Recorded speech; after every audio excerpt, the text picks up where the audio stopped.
Before we get started on budget matters, I'd just like to ask our clerk if you could make comments.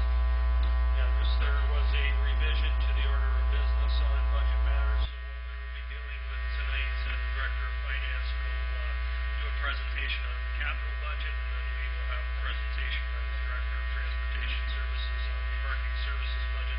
There is no municipal utility budget this evening. That will be coming at a future meeting. Okay, thank you very much. At this point in the meeting, we're going to get into our budget portion of the meeting.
and go through the binder if you'd like to, and if you have any questions on any capital projects. I know there was some of the councillors had some questions on funding sources, and we certainly, all of the directors are prepared to talk about their capital projects.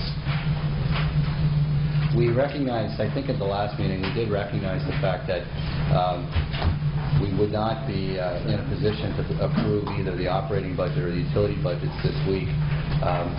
We would like to get approval of the capital budget if we could, so that we could go to market and tender.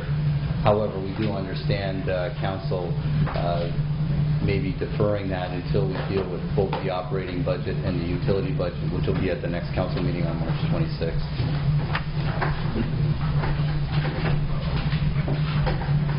Are you looking for comment on whether or not we'd like to deal with the capital budget now? I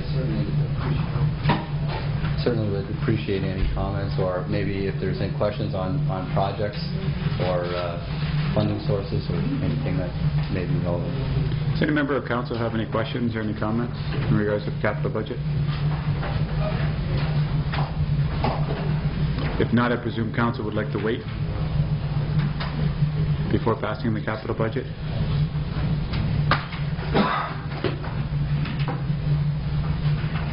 Okay.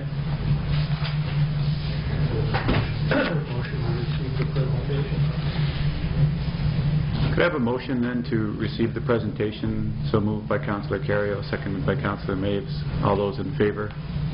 Opposed? Motion's carried. Thank you. Next presentation is going to be the parking services budget. I'd ask Mr. Dren if he would take over. Thank you, Mr. Chair. Tonight I'll be presenting the parking services budget, which is a utility-style budget. This will be the first one where we're trying to capture all direct and indirect costs associated with this function. What I'd like to do is step you through the highlights which this budget has captured. What it's done is captured all the operating and capital costs associated with this function. New for this year is, and I'll explain it later on in the presentation, but we're looking at transfers of property tax, basically in lieu of property taxes, street maintenance transfer, and admin overhead transfer to the general operating budget, tax supported. The budget will also deal with the issues related to the capital, in that dealing with technological and security equipment requirements, which is the new coins that were introduced last year, and some credit card security protocols that were introduced as well. And we need to upgrade the technology in the field to address these. As well, we're trying to meet all the capital needs, maintain a healthy and reserve fund, which will help us maintain our assets, increase public safety, and reduce risk. Now, if I can step you through the operating costs. Again, typical operating costs for operating a parking operation. There's snow removal, contracted services, which is pavement markings and those types of things. There's included in this budget is parking control and the manpower to operate that facet. Maintenance services, which is staffing to support the services. And again, now if I can step you through the transfers, totaling approximately $284,000 that will be transferred over to the operating budget.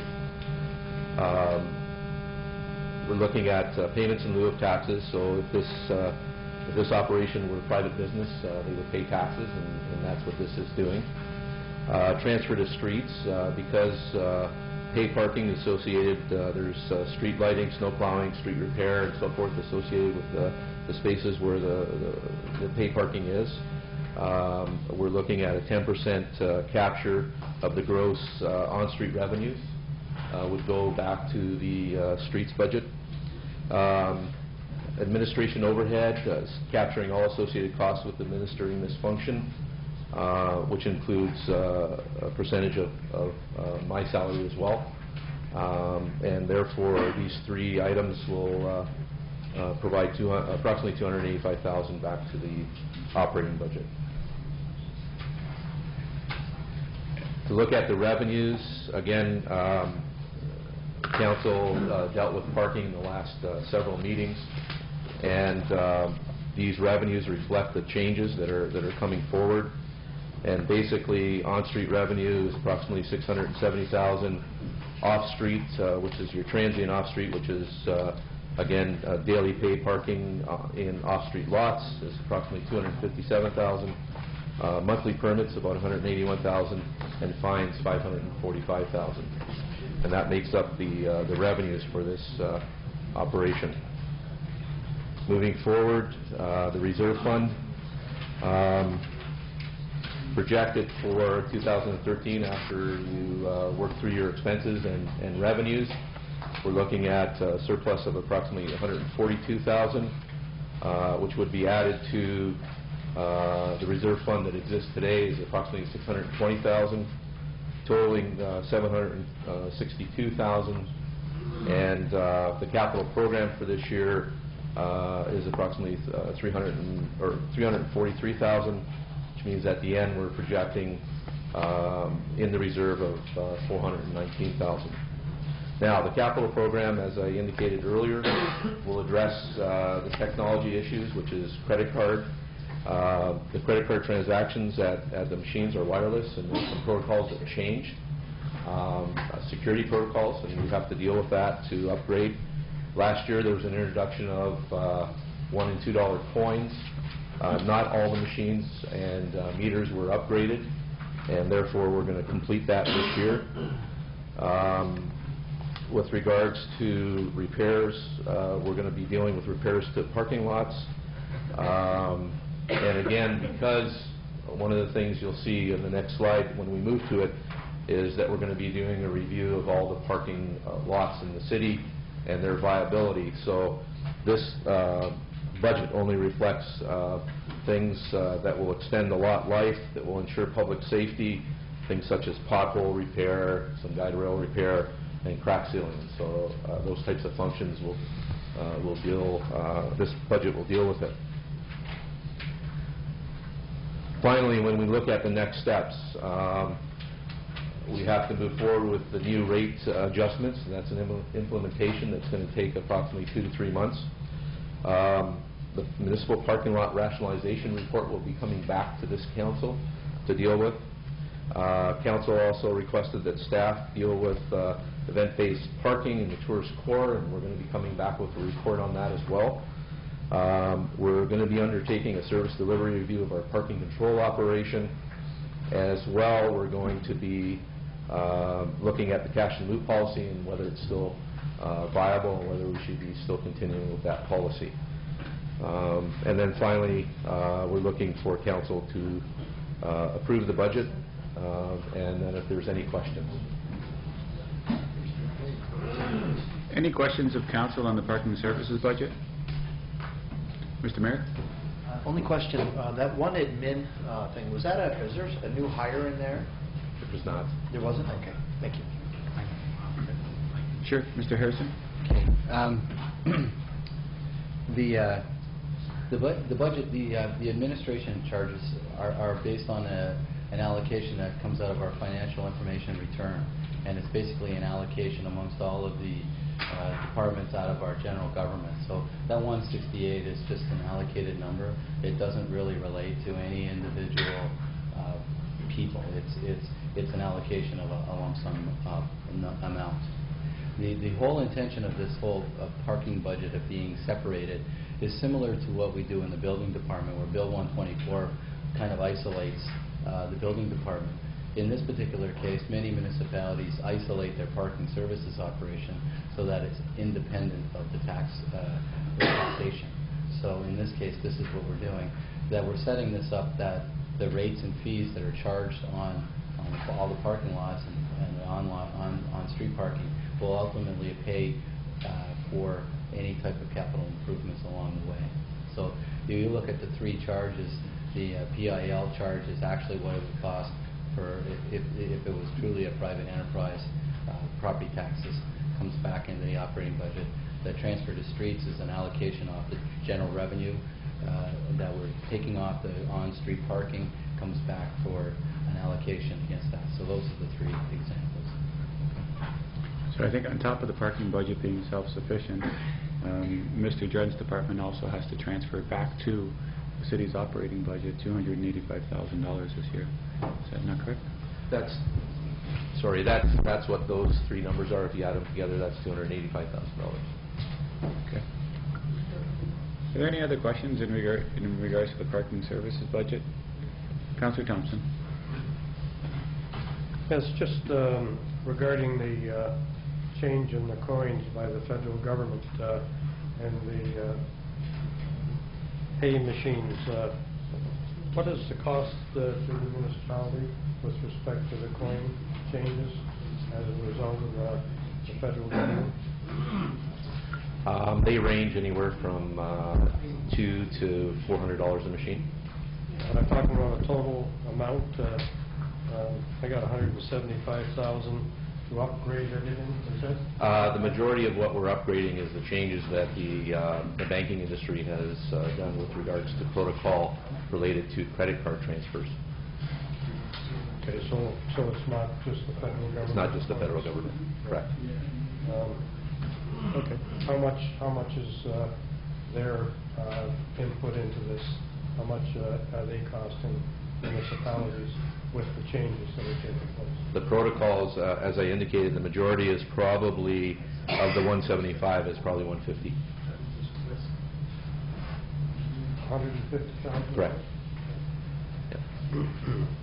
You'd think there'd be some government assistance if they're going to make those kind of decisions to affect every municipality in Canada. $150,000, a lot of money. Councillor Carrier. I don't see why we could not approve the parking budget tonight. I don't think there's going to be any changes, so I would make a motion that we approve the parking budget. Okay. There are 3 recommendations in the report. Were you moving all 3?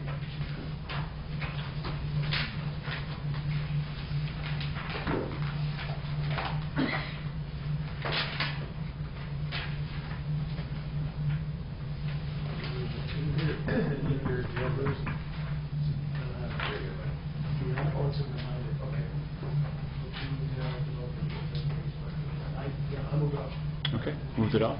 Second by Councillor Morocco. Any questions or comments of the motion? Okay, I'll call the motion. All those in favor? Any opposed? The motion's carried unanimously. I believe that's it for presentations for budget for tonight. That's it? That's it. I'll pass the meeting back. Oh, I'm sorry. Councillor Inoni. I'm sorry, I was not here the last budget meeting, so I just wanted to speak about one item. Okay. I understand you made cuts to the library operation at the last meeting. We did? Yes, you did. What kind of cuts? And I think it was $80,000, 77. And I just want you to know how fast that affected the library. I sit on the library board, and within 4 days had an email that the services on Sunday at the community center library will no longer be operating as of, I think it's next week. McBain? McBain. Yeah. I sit on that board. I'm telling you, the library does not run with any bells and whistles. And for anybody who goes there, who uses the Y, or goes with their kids, I will tell you, on a Sunday, that's the day it needs to be open. If your kids are using the pool, you're in the library. If you're doing a day with your family, you're in the pool, the gym, and the library. The library needs that funding. If there was ever something we run that does not run with bells and whistles and has every age group, kids, middle age, teenagers, and seniors, it's our libraries. So I'm just saying I would not have supported that cut.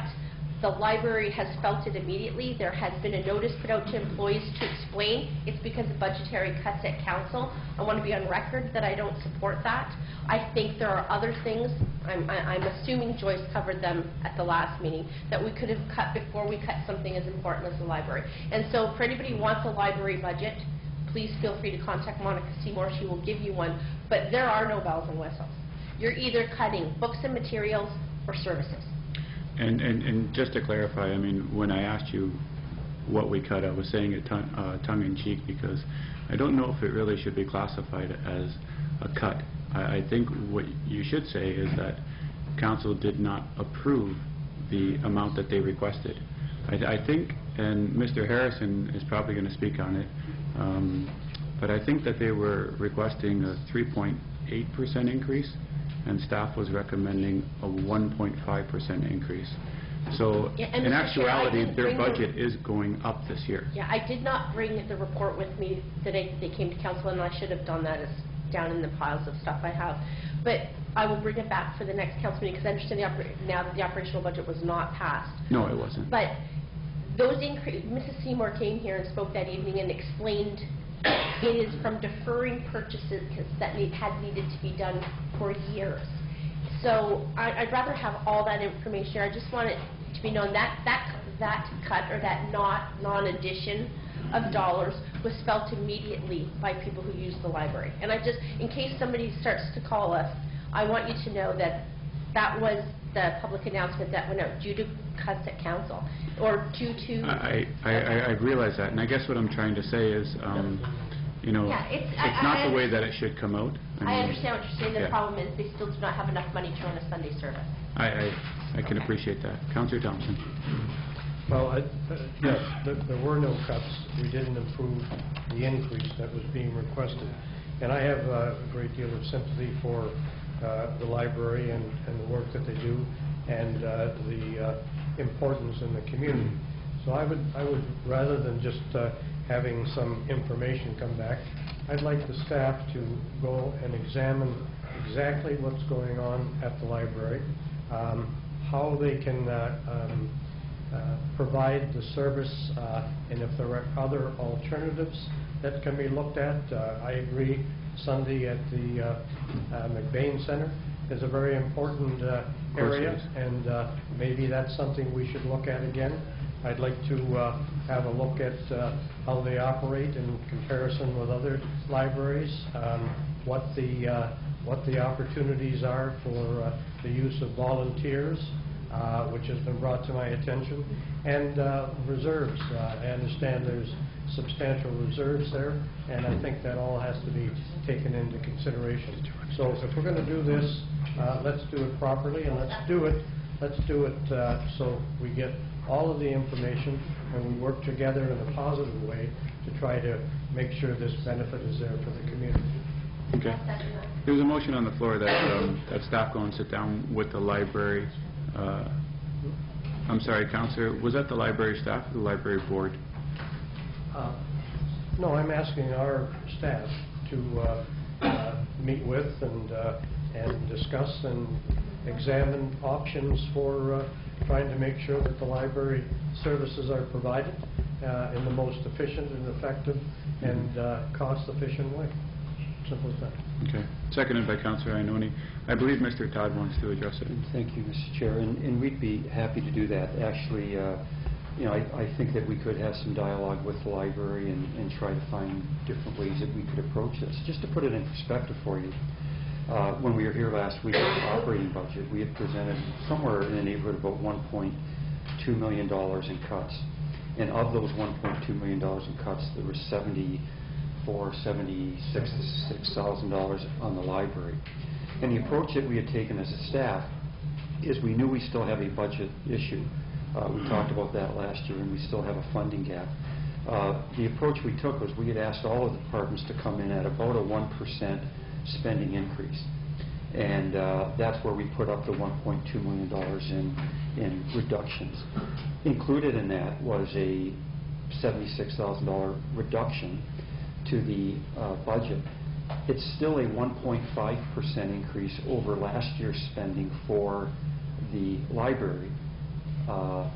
So they actually have exceeded what we had asked our other departments to come in at a 1% spending increase. So their spending is actually a little bit higher than ours, about 0.5% higher than the other departments. And we didn't think that was unreasonable to request for them to take sort of their fair share of the pot that needed to be cut last week. But we did not give any direction as to where those cuts should be made. The library board, my understanding, met last week to make those cuts. So we'd be happy to sit down with the staff to see if there's not other ways that could be looked at so that we could address those cuts without actually reducing service. And I think that's what you're asking for. Okay, I have comments by the mayor and then Councillor Maves. Thank you, Mr. Chair. You know, I'm glad this was brought up because it was brought to my attention that the library has now put out a publication where they say here the new hours, and they say why at the top, due to budget restraints directed by City Council. And I take exception to that comment because that's not accurate. Matter of fact, to call it a cut is not accurate at all. It's not a cut. They received an increase over last year of 1.5% for asking all departments to take one. They had an increase. So we give them an increase and they cut back their hours. And to put this, to blame it on us, I take exception to that. You know, and I hope in our review I will wholly support this review. I think maybe it's high time for this review. You know, one of the things I see, the first thing they did was they closed on Sundays. Sundays is a day that families are typically available. I understand they weren't open family day, a day typically families might go. Close Monday maybe. Has that ever been discussed? And I don't know the answer to these questions, and I don't profess that anyone here does, but I hope in that review these will be some of the questions that we do get addressed. But I do have one question for our financial director of finance. I don't know if you have this at your fingertips. I'm maybe catching you off guard a little bit, but I understand that they've got some sizable reserves where maybe they might not have had to have made this decision in light of the fact they only got 1.5% of an increase this year over last year's budget. Maybe you could, I don't know if you have that or if you could share that. Yeah, the reserves that the library has is about $915,000 in reserves. Now there's three reserves that are there. Off the top of my head, I don't remember exactly what the name of each of the reserves are, but they're $915,000 on a, you know, it's approximately a $4 million budget, is fairly healthy reserves in that regard. So that's one area, and you know, certainly that's. Okay. Thank you. Okay, Councillor Maves. No, those are my two concerns, with the large reserve and also why the Sunday closing. I'm sure that on a Monday, if they had to close, Monday would be a more suitable day, I think. I'm sure that an awful lot of people be using it on Sunday as opposed to Monday, so. Could be. Okay, there is a motion on the floor that staff go and meet with the library. If there isn't any other comments, then I'll call the motion. All those in favor? Opposed? Motion's carried unanimously. Councillor Carrier. Before we finish, Your Worship, I had asked, or Mr. Chairman asked a long time ago for a report on our cell phone bill. I would like to see our cell phone bill by the month and by the year.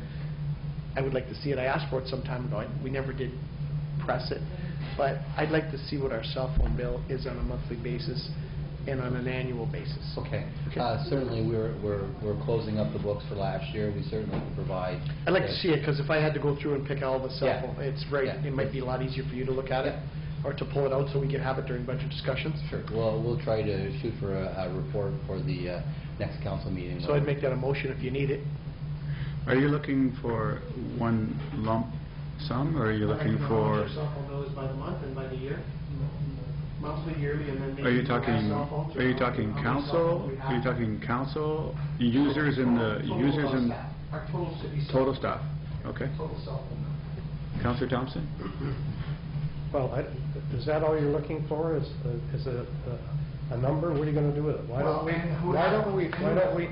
don't we have an assessment of the utilization of the cell phones throughout the... Pardon me? Well, that's what I was saying. Is that what you're looking for? Is a lump sum? I mean, That's a better idea. Yeah. it would be better if you knew how many people are using it. Who has it? And what is the protocol, or what is the criteria for usage of cell phones within the administration? Mr. Chairman. Pardon me? Glad to include that in the motion. Thank you. Okay, we have a seconder by Councillor Maves. Mr. Chairman. Any questions or comments to the motion? I'll call the motion. All those in favor? Opposed? Motion's carried. Any other new business for budget? If not, I'll hand it back over to the mayor. Thank you.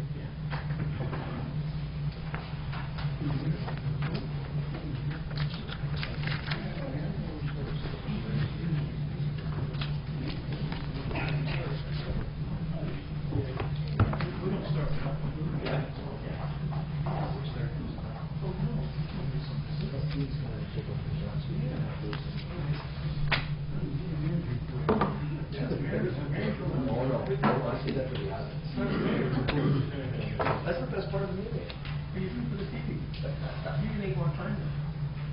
All during those, oh, yeah, we just lost. Oh, I've got some things here.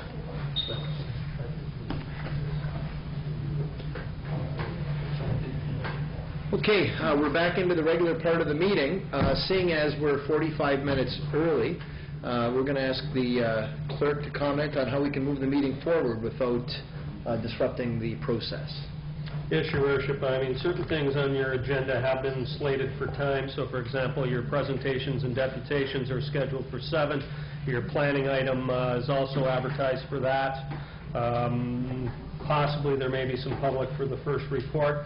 So I would suggest that you proceed to the mayor's reports and move on through that section of the agenda. Communications can be dealt with, and even the consent agenda could be dealt with prior to 7 o'clock.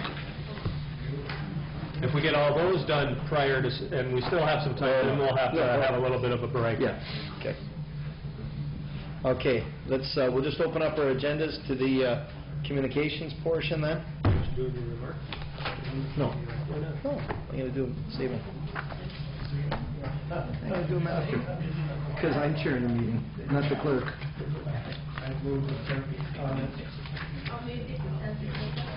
Hold on, let's just get the agendas out here. Go ahead. Yes, Mr. Clerk. Just a comment on the first communication, which is the request from the Mayor's Youth Advisory Committee for bus rides during March break. Their request is actually for 50-cent rides. In the past, it was a quarter ride, but I guess they realize that that's a good deal, so they're willing to accept 50-cent rides for March break. Okay, so moved by Councillor Iannone, second by Councillor Morocco, that the Mayor's Youth Advisory Committee request of 50-cent bus rides during spring break be approved. I will call the vote. All those in favor? Okay, that's approved. Number 2, Canadian Autism Fund is requesting April 2nd be proclaimed as World Autism Awareness Day and a flag raising. Moved by Councillor Iannone, seconded by Councillor Maves. All those in favor? Okay, that's approved. Now, item 3, City of Welland has a request regarding the NHS moving maternal child pediatrics to the new St. Catharines Hospital. They've got a resolution. You should, hopefully, you've already taken the time to read it through. But this is a resolution coming forward that has 3 parts to it. The first part, they're asking that services not be moved to the new hospital until the new hospital is built.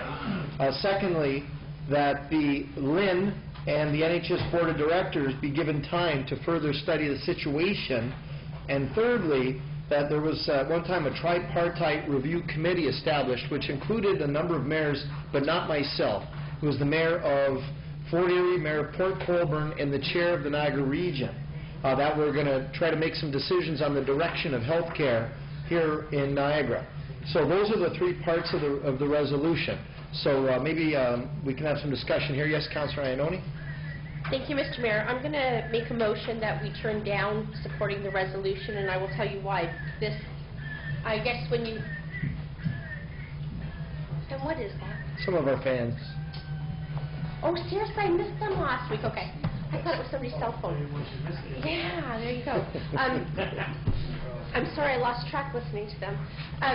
When you had your rally in Welland, and there was a decision there to bring that forward to council, I didn't go to your rally in Welland because... Wasn't mine, for the record. Yeah, okay. But I wanted to state, rather than go listen to the same arguments that this council and everybody else has put forward over and over and over again, I thought I'd take the opportunity to go straight to the horse's mouth, and I called Kevin Smith. And I asked him, if we were to support this motion to retain Matt and Child for 6 additional months, what would you say? And I said to him, I don't want anything gray. I want yes or no. And he said no. He said, you can make that resolution. You can, my recommendation, and it is his decision, by the way, Councillor Gates, just while he's yapping while I go over here. It is his decision. His recommendation is the one the minister is following. Just so that you're clear, as you say, well, I was speaking, no, it's not his decision. He made it very clear to me that it is. He said for the people who are making the comments that it's not his decision or we need to retain it for 6 to so many more months, these people haven't picked up a phone and called him. They haven't even gone to tour the new hospital.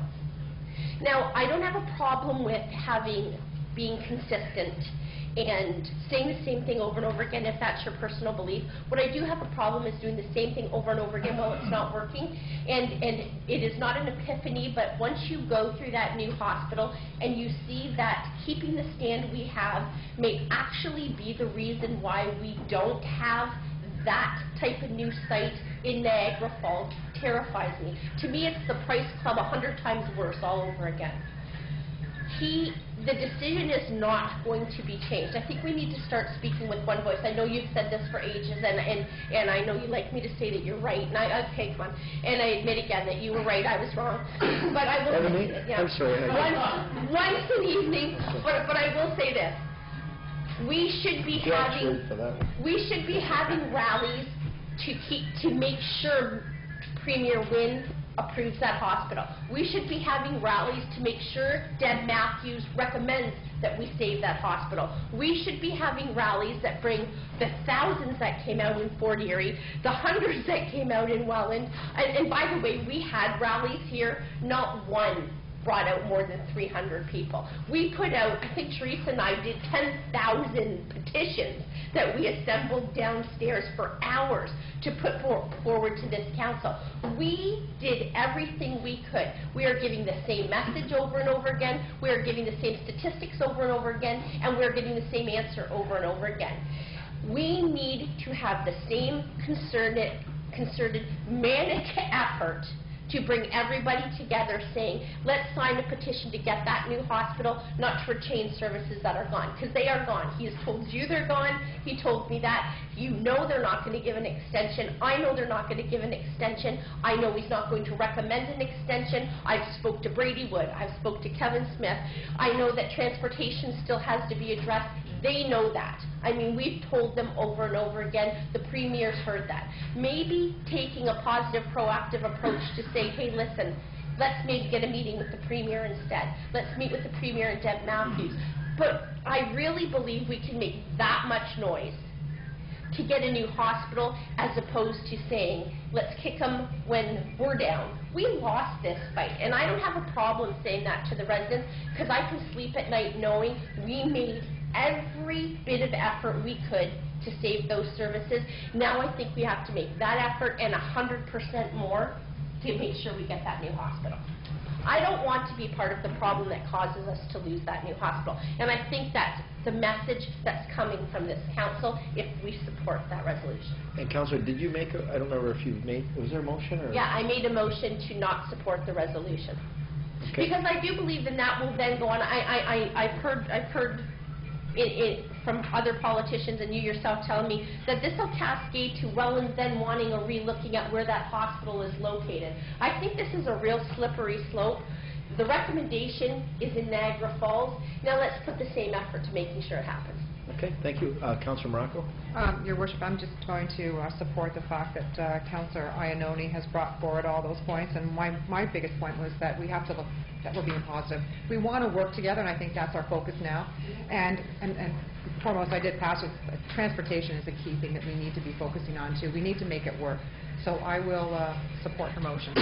Okay, we have a motion with a seconder. Other people? Yes, Mr. Clerk. I would just suggest that the motion actually be just to receive and file the correspondence. Okay. Okay. So we have the motion. Councillor Wayne? I'm not going to support the motion. I believe that we are on a path of mutual support with Welland and Fort Erie. These goals are not exclusive. We can clamor for a new hospital in South Niagara, which we need, while still saying, put the brakes on. Don't move these services until you've had that open for a full 6 months and seen what the traffic is out there. Because we did hear at that meeting in Welland that that 4th Avenue 406 intersection is anticipated to fail once the new hospital's open. So when I hear things like that, I see lots of good reasons to take it a little more slowly in terms of moving the existing services that we still have in these hospitals out of there and just take a second look. And I don't see what the harm is in having a review committee completing its review work. I mean, these aren't asking for anything radical. They're just asking for slow, careful, measured steps in changing things. So I believe we can both support getting a new hospital built here in the southeast as soon as possible and support this as well. So I can't support the motion that's on the floor. Okay, thank you. To that point, Councillor? Just to that point, Mr. Mayor, we've done every one of those things, I think a dozen times, and they've said no. So again, I will say, pick up a phone and call Mr. Smith, go down and tour the new hospital. You will see the plant, meaning the equipment and everything is set up. Their staffing has already been moved. In essence, Matt and Child's already gone. And March 23rd, those services are done here. They have already prepared for those services to be moved. No resolution, no motion of council, nothing we do is going to change that. We might want it to, we might not like that, it's not going to change that, but we should be realistic. I mean, most of us have been in politics long enough to understand. The message now has to change, and it's not, we're fighting against you, but hey, put together a committee, show us how to get that new hospital, show us how to do it. But Councillor Wing's suggestions are not going to fly. Kevin Smith said no. The Minister of Health has said on record she's going to follow Kevin Smith's recommendations. So that's not going to work. So if she follows the recommendations of the hospital, that'll be the key. I'm counting on it. Key one to follow. Councillor Gates and then Maves. Yeah, it's interesting comments come from my fellow councillor. First of all, we did hold a rally in Welland, and there were these 3 recommendations that, by the way, was unanimously supported at the rally in Welland. Welland has proceeded from that particular meeting and has 19,000 names on a petition to keep the services in Niagara Falls and Welland, not just Welland, Niagara Falls and Welland. And I think if you read the recommendations, and I heard Councillor Iannone talk about that it's Mr. Smith's decision. I'd be surprised that Dr. Smith can tell the Premier of Ontario on where to put hospitals at a cost of $1 billion. But if he's got that much power, I guess that's good for him. But I think the 3 recommendations, although they're read out, I think it was that Dr. Smith, the NHS, wait at least 6 months to make sure that everything that's going to happen in the new hospital does happen. I think that's a fair request. And for that 6 months, those services would stay in Welland, those services would stay in Niagara Falls, which I think is a fair request, and I believe the end date is September 30th. As everybody knows, the NHS is going to have a new board. They're in the process of choosing a new board, and it says that the new NHS Board of Directors, once they're in place, have an opportunity to review this matter. And then they talk about the tri-party review committee established by the Ministry of Health and a long-term care, which involving the LHIN, the NHS, and the region, that it reconvene to do what it was supposed to do in the first place, is complete the task. I think they're very fair coming from our fellow councillors up in Welland. I could go over it because I have a list here of all the things that, all the people that are against moving the services. This has nothing to do with the new hospital.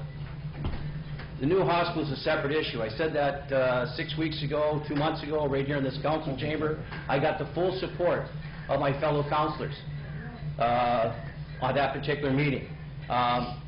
2 separate issues. There's the services that are provided in Niagara Falls today, and hopefully should be provided for the next number of years, and then let's fight for a new hospital in South Niagara.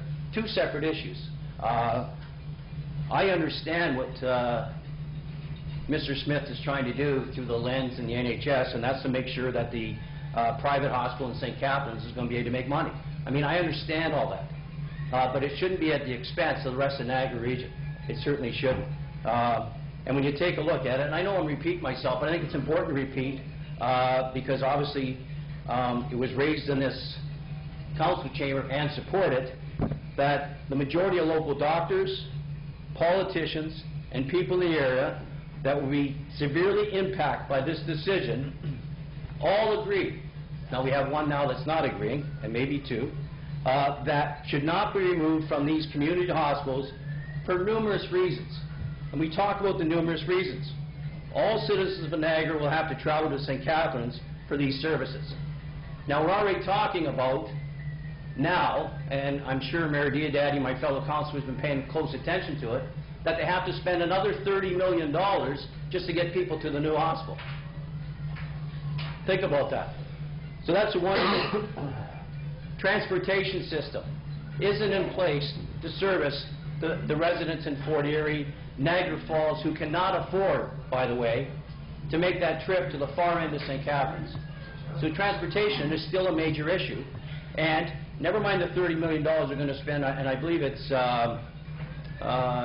3rd Avenue, and what about the transportation to get people there? And how much money that's going to cost? On the September 5th Tribune article, which I would think would be part of a local newspaper, it quotes the president of the NHS Medical Staff Association, not Wayne Gates. Yeah, I participated in the rally and I helped organize the rally, but I'm not the one that is the expert in it. I gave the form so doctors can come and speak at the rally, or speak and say this is wrong for our communities right across Niagara. Not me. President, an open letter to Dr. Kevin Smith, provincially appointed supervisor to the NHS. Before it's too late. Not Wayne Gates speaking. The president, I want to repeat it, of the NHS Medical Staff Association. I would think they're experts. Before it's too late, beyond the cost savings, I urge you to consider the most important aspect related to such an important decision. The children and the pregnant mothers. Removing maternity and child services from Niagara Falls and Welland will seriously affect our specialties such as emergency medicine. In effect, the very relevance of these hospitals will likely slowly diminish and will continue to lose staff, service, and expertise. And that's not me saying it, that's the president saying it. And here's one that's very interesting to me, because actually Dr. Kiss raised this, or Dr., not Kiss, it was, Smith? No, it was the guy before him. Kitt. He raised this, because he talked about Ottawa, where they had 3 hospitals, with around the same population up, but nowhere near the density that we have in the Niagara region. He said that we should have 3. We're now talking about 2. Niagara will then have 2 hospitals with a population of around 430,000 people that live in the Niagara region, with a really wide density. And Hamilton, this is something that's interesting. I spent my day in Hamilton, by the way, today, at the hospital, with a population of 520,000, 90,000 more than Niagara region, has a Hamilton Health Sciences, which includes 6 hospitals, plus a cancer center, and the St. Joe's Health System, which is a multi-site hospital. Hamilton obviously has the transit to support that. And then I already talked about the petition. I would urge my fellow councillors to support the recommendation coming from Welland on our services. It's too important to lose, and yeah, maybe we've lost the fight and people can think that, but I always remember Yogi Berra saying, it isn't over till it's over. And Yogi was a big fan of my dad when he was here. So it isn't over till it's over. I believe that this council should support our fellow councillors in Welland, allow them to take the petition to the new Premier, and support this resolution. Thanks very much. Okay, thank you, Councillor. I've got Councillor Maves, then Councillor Iannone. Yeah, Your Worship, I think we're just on the cusp of opening our new hospital, and I think the more we fool around with these resolutions and everything else, we're only going to cloud and confuse the issue. I think we're going to have that maternity ward there, and I think we're going to have to go along with that. I was at the Transportation Steering Committee meeting this morning, and of course they know they've got road problems. They're working on those, and the region and everybody else involved in that This is all new. There are going to be things that with anything that's new, there's going to be things, there's going to be mistakes made, and people won't know where they're going, but I think that this is something that's it's cut and dried. We have to believe the experts that put it there. These people are in that profession. This is what they want us to do. I think the thing is, if we start fighting again and going through all this motions again, we're only going to make things worse when we do want our hospital down the road. So I think what we have to do is we have to approach this in a nice manner, do what we're told. I know that Councillor Gates has an issue with what's going on there, but I think for the 6 months or whatever these people want, I think it's just a waste of time, and as I say, it's just going to confuse the issue. And I think we should just, as I say, I can't support getting anything else that's going to confuse the public and get anyone else. As I say, the more we fight this, the worse it's going to get. I think we should just go along and allow them to run the hospital the way they want, and hopefully we'll get ours the way we want down the road. Okay, thank you, Councillor. I've got Councillor Iannone, or Thompson, and then Iannone. First of all, I'd like to make some comments, and I'd like your response to them, because this is my thinking at this time, and I support 100% trying to keep all of the services in Niagara Falls and Welland all along. However, this resolution gives me a little bit of concern that we're asking again for a delay, which could put our situation in jeopardy with respect to a new board coming on with the NHS. I wasn't at the Welland rally, but when we went up there to make sure the services stayed where they were, it appeared that there is still a strong feeling from Welland, and I can't blame them, that they are really interested in having this whole issue regarding the location of the hospital re-examined. And I think that we're in a situation now where the decision has been made. It was a wonderful decision for our municipality, our residents. I still have a great deal of sympathy for Welland, Fort Erie, Port Colborne, Wainfleet, with respect to this whole healthcare issue. But I think that we're playing into an agenda that maybe they still have in the back of their mind up there, that delay, and then have a re-examination, and then all of a sudden we're in jeopardy with respect to the location of the hospital. I have some real concerns about that. I wasn't there. I read some of the reports and some of the comments. Is that an accurate assessment in your mind? Yeah, I think that's pretty accurate. I've had quite a few discussions, Councillor Thompson, with Dr. Smith in this regard, and discussions with the Ministry of Health as well. And there's definitely a concern. They're saying we're willing to support and push forward the agenda for this new hospital being built in Niagara Falls. However, they've also said, if the waters get muddied, the real fear is there will never be a new hospital in Niagara South. This could be something way down the road. They said right now the winds have changed. The province hired the expert.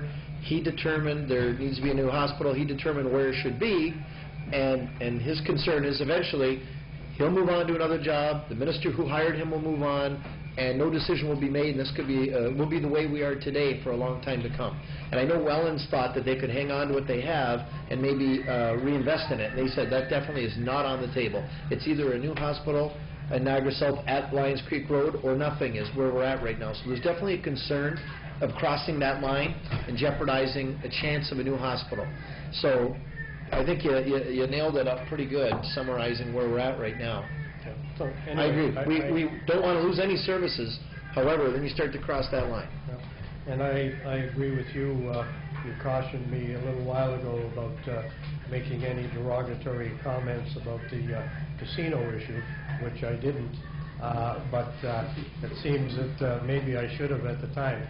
So we'll just leave that the way it is. Yeah. Thank you. Thank you very much, Councillor. Appreciate that. I lost track where I was now. Oh, yeah. That's right. Okay. Do we have any other, yes, Councillor Wing? I still don't see these as mutually exclusive. Why would you move services out if you're supposedly going to move them back? You know, why move that proverbial piano twice? So I just don't, I don't see this as stalling, except for taking a slow, cautious approach to shoving everything in this new hospital until it comes back to us. You know, it's just as easy to leave things in place, examine how that new situation is working out, and then get the new hospital underway. You know, if in the interim, after 6 months, it looks like it will be okay to move them, well, that's a different ballgame. But to just move them not knowing what the situation is going to be, traffic-wise especially, I just don't think that's a very prudent approach. Okay, thank you. Councillor Ioannoni. Mr. Chair, Councillor Wing speaks as if we have a choice. We don't have a choice. I agree with everything Councillor Gates says. We've sent resolution after resolution after resolution, and yet there is still $1 billion hospital built in St. Catharines in the wrong location. It's going to service the region. We don't have to like it, and we didn't. We fought against it. They still built it. It's still there. Whether you like it or not, that's where the hospital is. We have no decision making, no control, no anything. That was the insult to our narcissism, is for us to think we had any control through the whole effort, because despite everything, they still did exactly what they wanted to do. And that's what's going to happen here.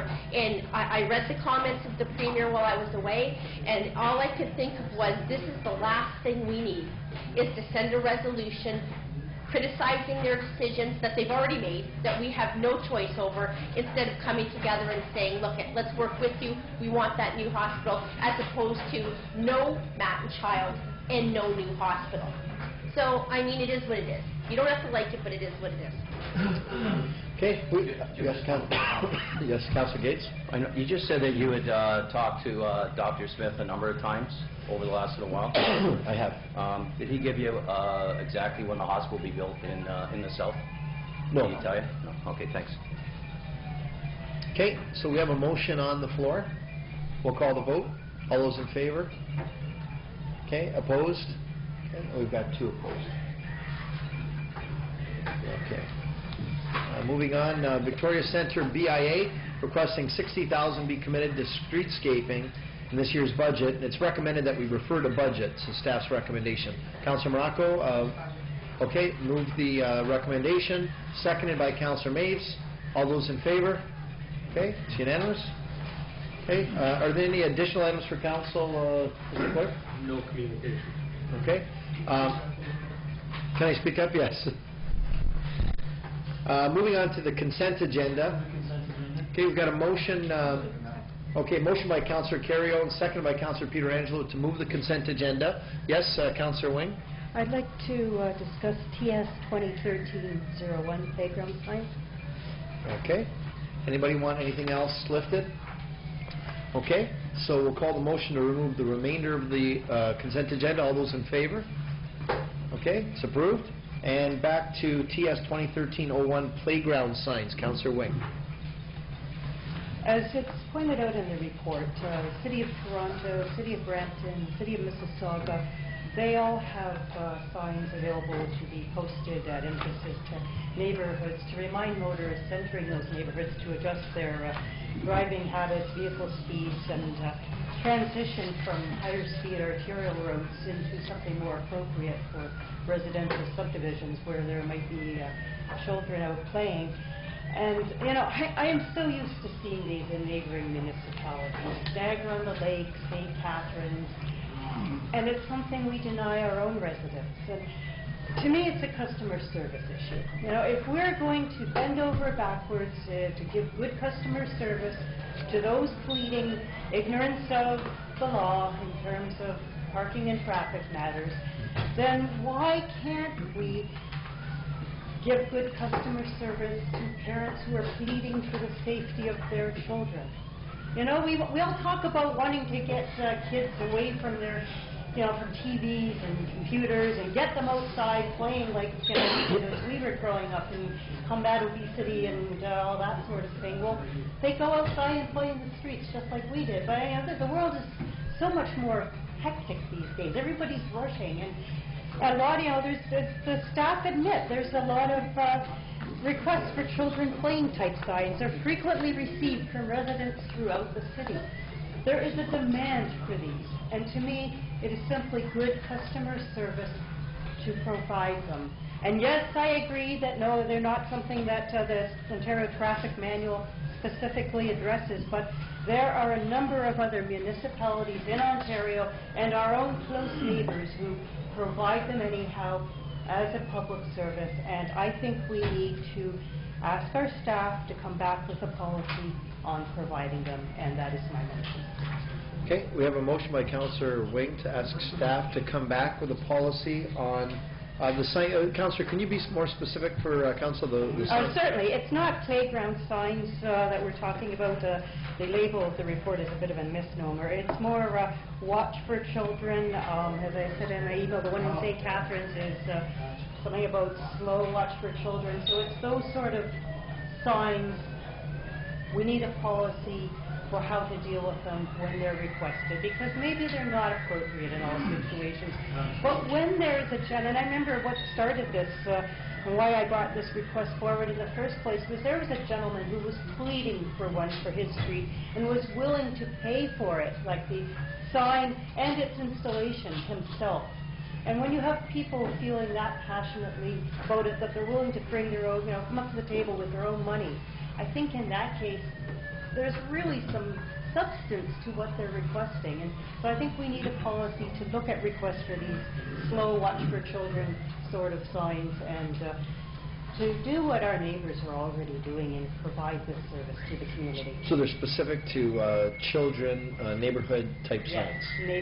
More or less neighborhood cautionary when entering neighborhoods from arterial roads, and especially if these are neighborhoods where children are wont to playing outside and where there's perhaps been close calls. I just hate to see a child seriously injured, killed, when one of these signs might have prevented it. Okay. We have a motion by Councillor Wing to have staff come back at bylaw or look at a sign policy in regard to signs in neighborhoods, specifically coming from arterial roads coming into neighborhoods for children. Okay, we're looking for a second. We've got a second by Councillor Morocco. Is there any discussion to the motion? Okay, we'll call the vote. All those in favor? Okay, it's unanimous. Okay, thank you. So we moved all those, right? Resolution? Yeah, we can do it. Okay, there's a resolution before us. Councillor Thompson? Yes, first of all, I'd like to compliment the clerk. As usual, a fine job on responding. I'm sorry, Councillor, he couldn't hear what you just said. Could you repeat that? I didn't hear what you said. She won't pick me in one evening.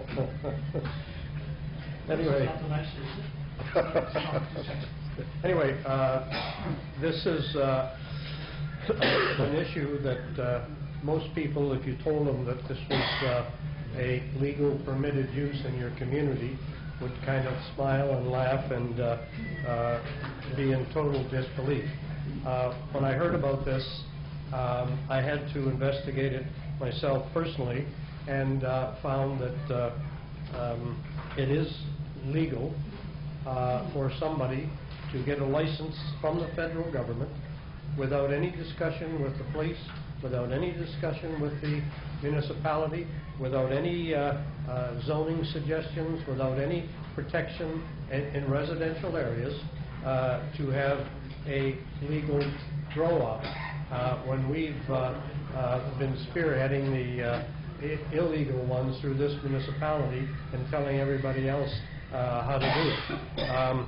This was beyond belief, and I've been cautioned to be very careful about how this matter is being handled, because it is legal under the circumstances. There was an incident where guns were fired and people injured involved in one of these situations, and the police could do nothing about just unbelievable situation. So I think my suggestion was that we try to advise the federal government of our feelings with respect to the approvals that they have provided. And I think the clerk has outlined four specific areas that basically telling them notify the municipality, get some approvals, make sure that people and the police are aware of these issues. But also I was pleased to hear that this matter may even be reconsidered by the federal government and maybe not left in the hands of private individuals, but corporations and people that have a little more responsibility with respect to the handling of this medical issue, but can also be used as other areas of concern. So I'm pleased to have the opportunity to move this resolution and make direct contact with the Minister of Justice. I could drop it into his mailbox on the way home if you wanted. I go by the door. So I think this is a very reasonable and rational request to try to protect the poor neighbor. If you read that letter from them, it just makes you wonder how this could ever happen in Canada. So I'd so move. So we have a motion by Councillor Thompson, second by Councillor Ioannoni. You're absolutely right. It's unfathomable that you can have legal grow-ops in your community and the police are not aware, the fire are not aware, the municipality is unaware.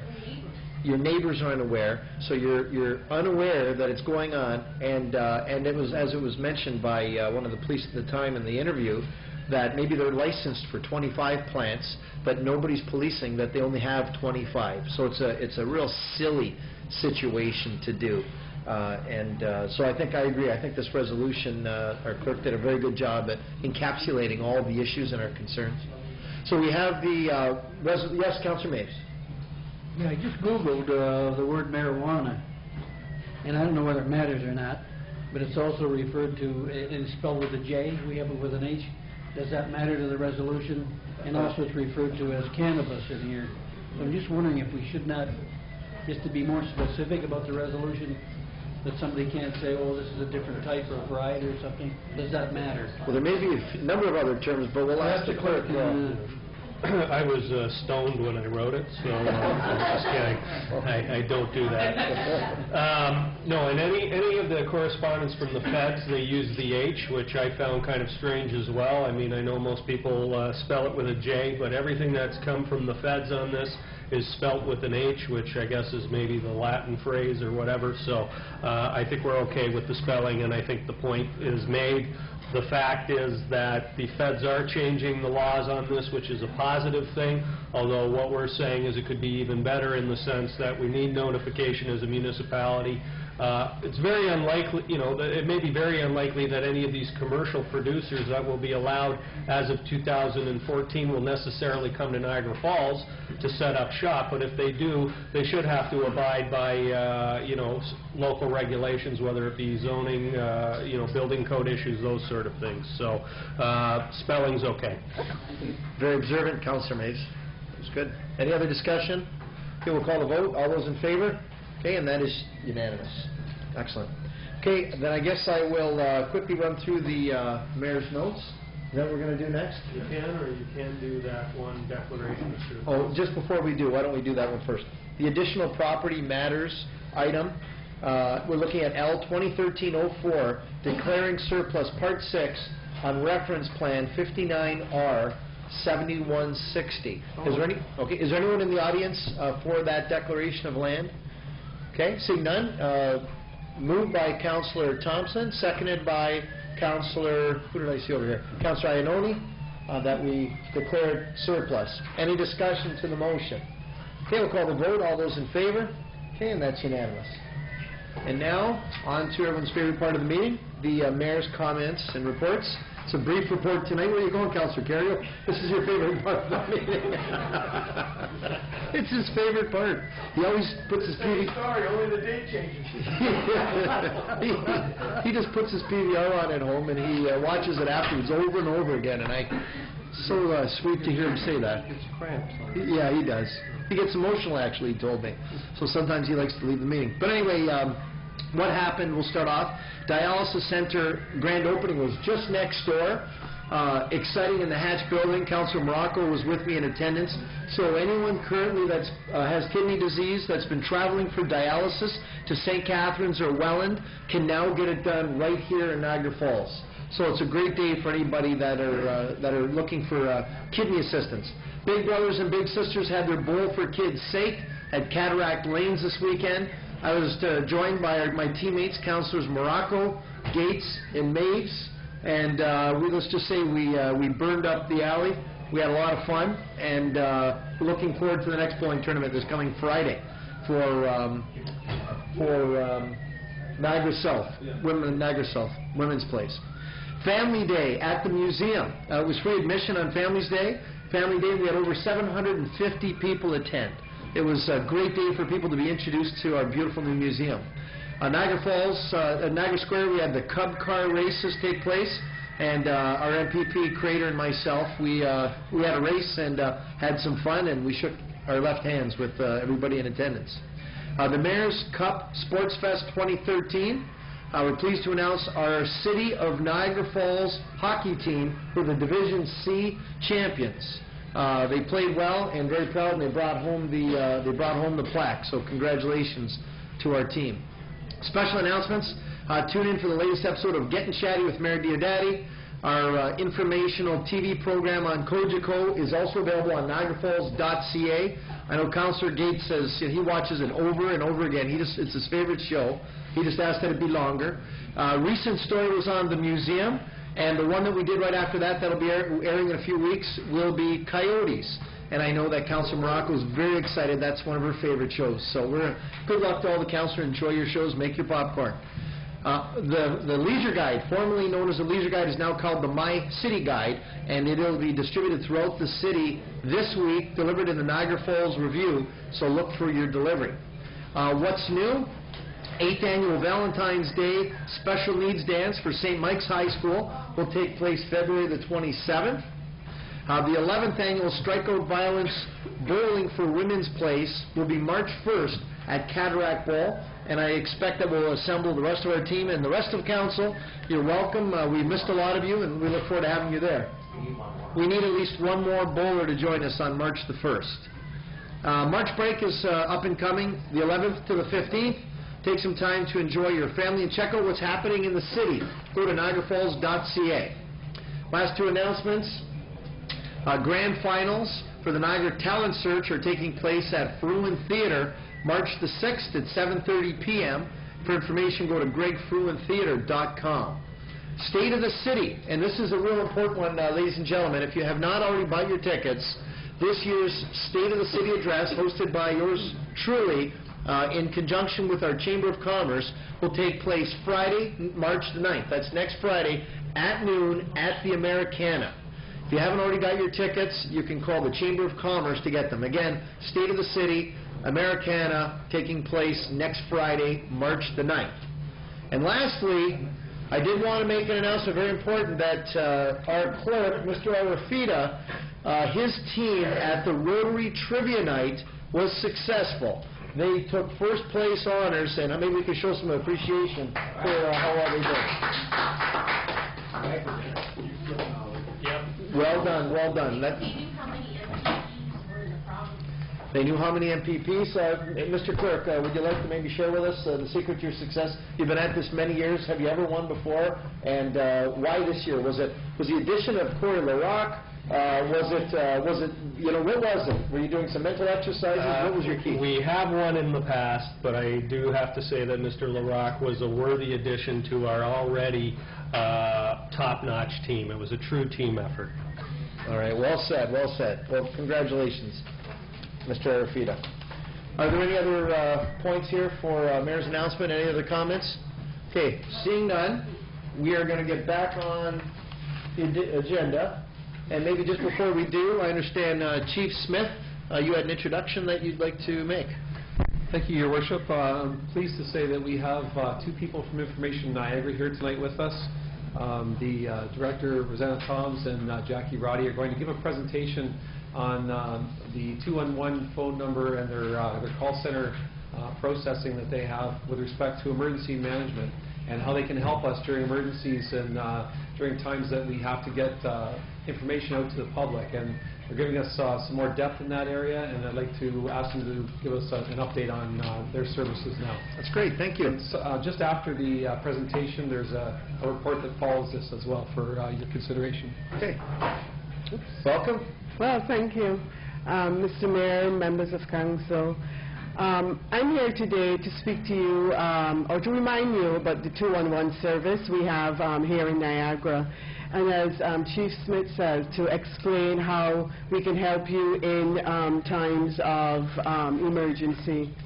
So just as a reminder, 211 is an easy 3-digit telephone number that helps people and residents in our community find the right agencies and government offices that they require to solve either a problem they have or a need that they have.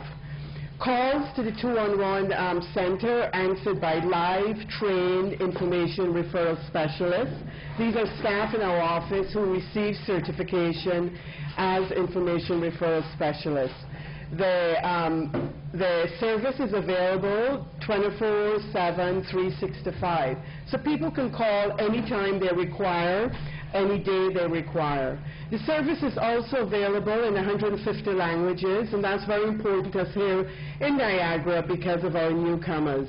We do that by having a third-party interpreter service work with us, with our non-English speaking clients on the call. The service is also available by bell relay for the hard of hearing and by email for those who cannot speak to us on the phone. So a bit about 211 in Niagara. It was launched in November 2005 and has been extremely busy for the last 6 or 7 years. Last year, 2012, we had just over 77,000 calls received. 6,000 of those were from residents in Niagara Falls. What are people calling us about? And I've listed the top 8 things that people are calling. Financial assistance, really big number. Government inquiries, all different requests about access to different government and government programs. Health services, housing, mental health and addictions, food, meals, and transportation being the top inquiries. So the components of the 211 system, we have 3 components. And these components are used every day as people call us, but they're also useful in times of emergency. And the 3 components are first the public inquiry, and that's where people phone in, ask their question, and our staff send them to the appropriate resources. In order to handle those calls, we have online directories or databases in which we keep information about all the services and programs in Niagara, and that we use that to refer our callers to. And the other thing with our online directories or databases, of course, they're available online, on the web, and anybody could search them and gather their own information should they require. Because we have access to the amount of calls we get, what we do at the end of our year, end of quarters, is we aggregate the data that we get from our callers. Not about any one particular caller, but we aggregate the information we get, and we provide reports out to the community. Now, you'll see these same 3 components, how we use that in times of emergency. So public information, what happens should Niagara and Niagara Falls go into a state of emergency is 211 will once more field calls, get calls from the public regarding non-emergency information. Anything of an emergency status, of course, still has to go to 911. The types of calls we anticipate receiving should we go into an emergency is evacuation procedures, location of shelters, road closures, what happens if my power is out and I have medication in my refrigerator, all those kind of non-emergency queries that people have. One of the things that 211 is able to do is to provide a central access to register volunteers of time and goods. As you know, if you ever go into an emergency, there's an outcry of people wanting to assist in that emergency. 211 can take the burden off by registering those individuals. Rumor control is a big one. As you know, today with social media, information gets out in all different forms, and 211 is able to provide correct information and prevent the rumors that go with emergencies. In an emergency, just like in every day, we continually update the database we have with the new services and programs that come on and become available with an emergency, things like your shelters, food, where food is available, and so on. That database we keep current and make available to other organizations, and the community could also access it.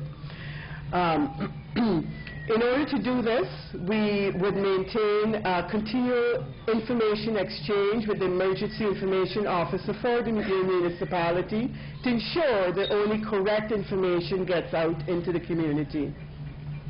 And then, of course, at the end of the emergency, we would compile the data that we have collected and provide it back to the municipality so they could see the needs and what happened through the period of the emergency. Funding is a question I anticipate that you may be wondering at this time. We do receive funding from the Ontario 211 Services Corporation, and they get the funding from the Ministry of Community and Social Services, the Region of Niagara, and United Ways. So, for the past 4 years in Niagara, municipalities and the CEMCs have been meeting to decide on how they would deliver a public inquiry line should any municipality or the region go into an emergency. And a model was being developed in which they would develop their own call center. At the same time, 211 was growing, not only in Niagara but across Ontario. And so in December 2011, there was an agreement to use Information Niagara's 211 line for public inquiry in times of emergencies. It made perfect sense. We were there. We had the components that would be required in an emergency. So it made sense not to duplicate what was already there. And just an example to conclude, of course, we had Hurricane Sandy, or Superstorm Sandy, pretty soon after, or within 9 months after the agreement in principle to use 211. 211 went an alert after getting a call from the region of Niagara to say that we were expecting a storm and we didn't know when it would hit and how it would impact us. Throughout the day, we received information from all municipalities, and we had staff also search out information that was being posted. Many municipalities in Niagara directed residents to call 211 for general information. I believe the mayor also mounted it on his press release on his Facebook page. The event turned out to be not a big event for us in Niagara. We ended up only taking 72 calls relating to the storm. But what I want to say, it was a great learning experience, not only for us here at 211, but also for the relationship and working with the municipalities. It allowed us to test the processes we had put in place and the communication structure we had put in place.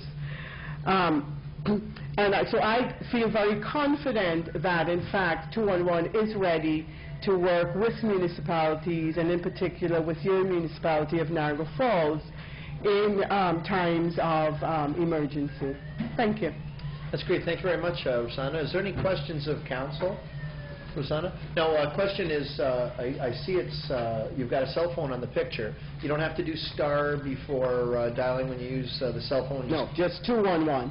211 and enter. And then in the event, I'm assuming the backup power situation is going to be integral to your center once it's operational. Is there any discussion on that? Yes, we are in the process. We are in the process of installing a generator.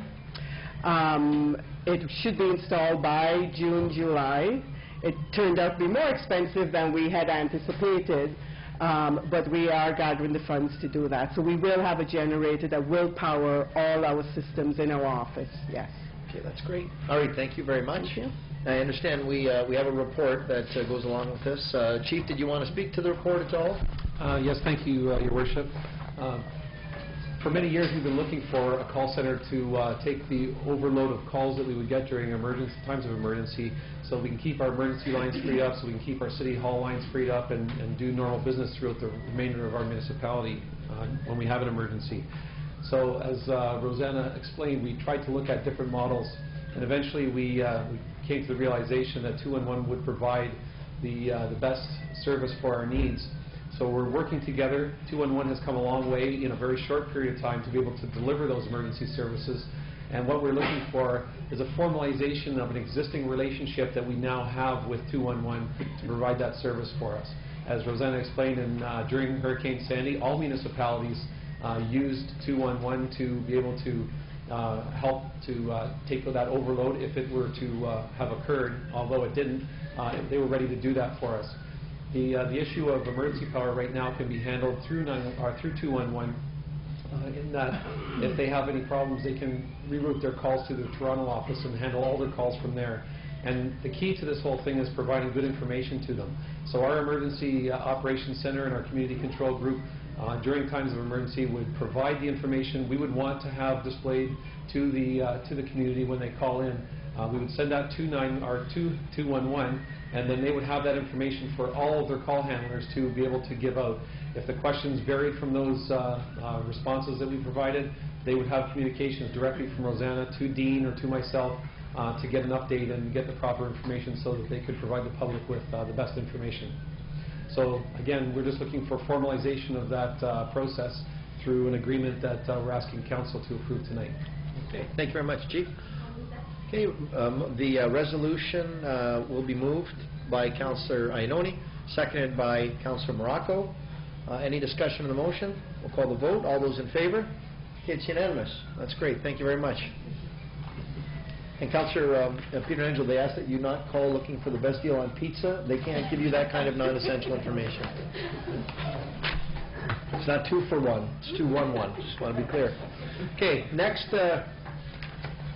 we're moving on to our presentation portion of tonight's council meeting. We do have a very special presentation.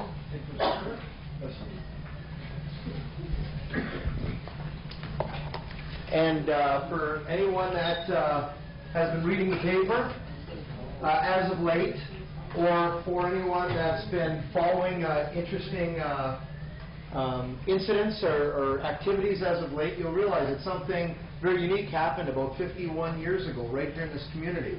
The mayor at the time was Miller, Franklin Miller.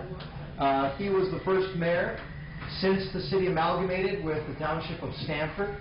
He was the mayor at that time when a little girl, just shy of her 4th birthday, was playing with her friends around lunchtime and innocently worked her way down to the Niagara River area And before she knew it, they were playing on the wrong side of the wall, and with a little bit of child play, she ended up falling down part of the embankment quite some distance. She fell down almost 75 feet.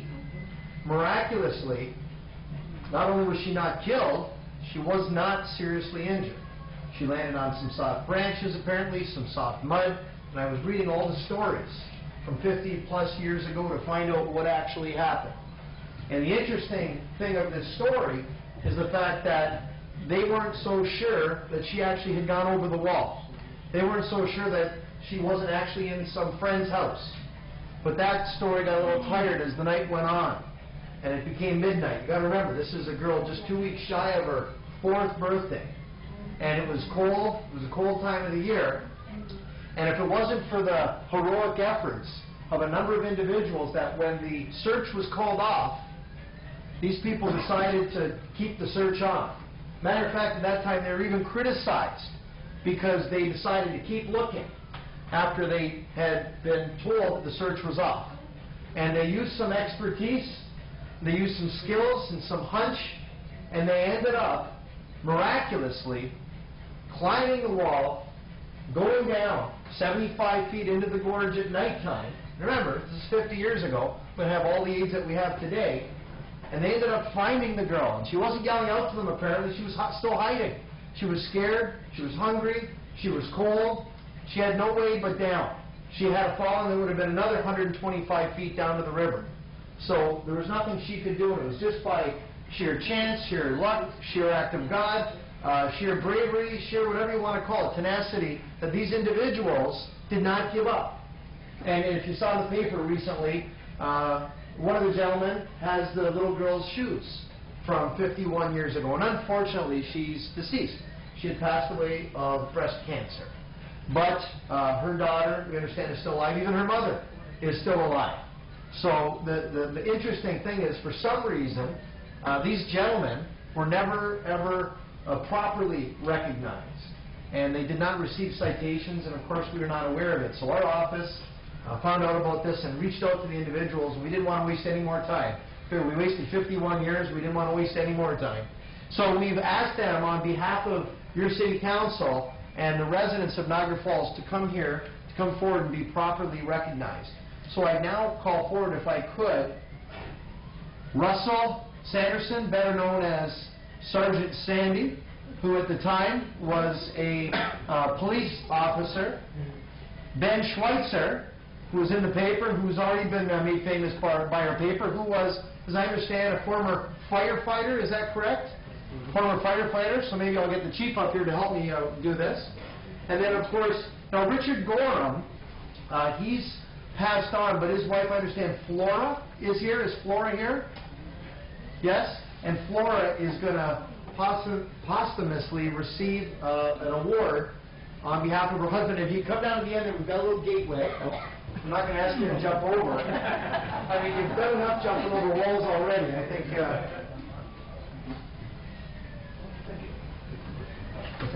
Okay, sure.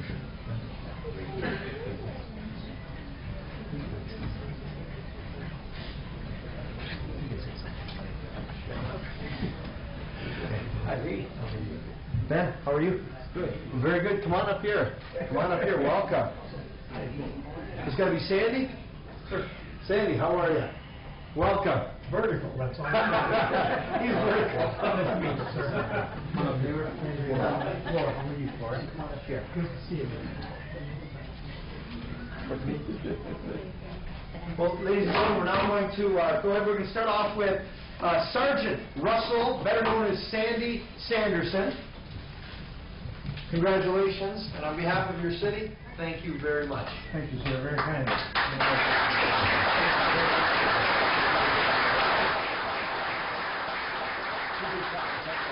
And what we'll do is we'll do a shot in just a second. These pictures, by the way, are what we've given them is a beautiful Rossi glass-blown replica of the falls. Very nice, and of course, an official signed citation on behalf of the city. And next up, we would present to our former firefighter, Mr. Ben Schweitzer. And Chief?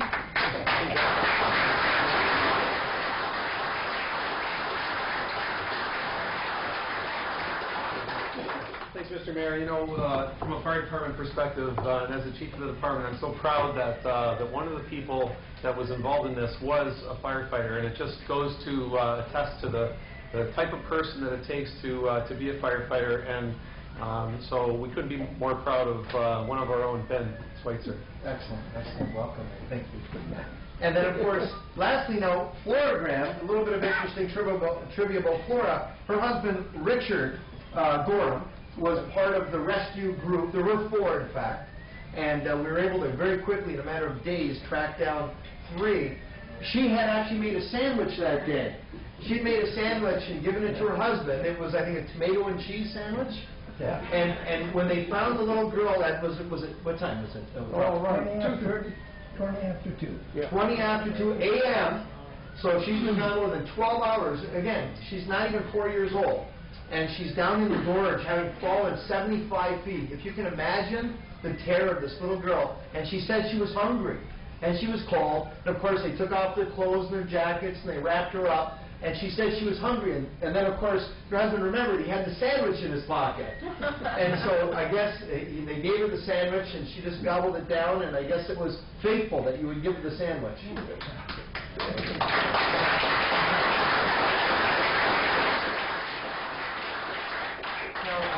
I'm getting, honestly, I have goosebumps right now. I'm just telling a story. I think it's such a really, really neat story of heroism and of interest and an overdue award. And I would just ask if you would just maybe share, if you want to share something with us. I know it's been 51 years, but maybe we'll start with our firefighter crew, since you're by the chief. And maybe is there anything you wanted to share with us or anything you wanted to say?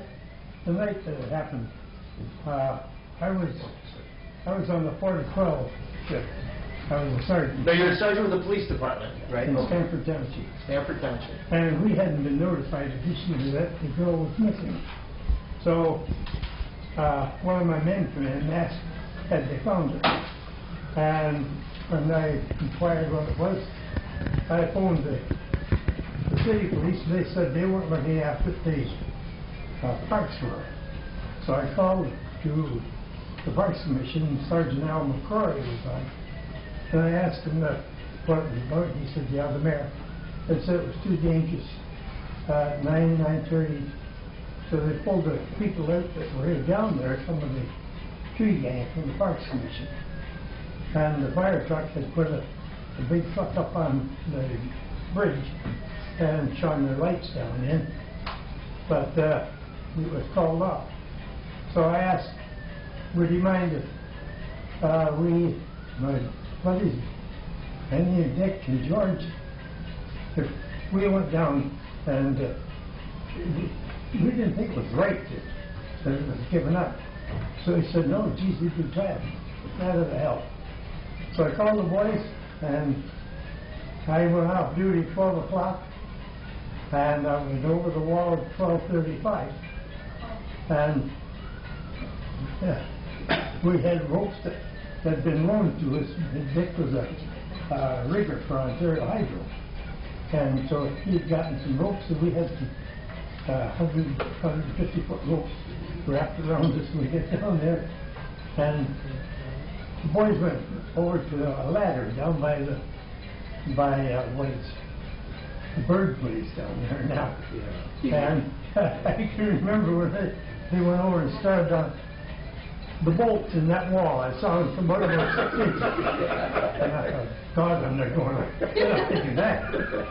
So I went over and threw a bowling around a knot around the tree, put it over my back and up between my legs, and just rappelled. Quick rappel, because you had to stretch it on your clothing to slow you down. And as you slowed down, you headed into the wall. You bring your feet up, bend your knees, and slam into the wall, and then jump backwards again. And if you do that 3 times, that brings you down to the slope. So we got down, and then we decided what we were going to do. So I went up on the vertical slip, I was up there, Dick was beside me, and Penny was beside Dick, and George was low on the water. And we started moving along. All we had was 6-volt fan lamps. And as we went along, we've all gotten rid of the bad habits. We stopped for a smoke. But what we had to do was decide where we were going to concentrate next.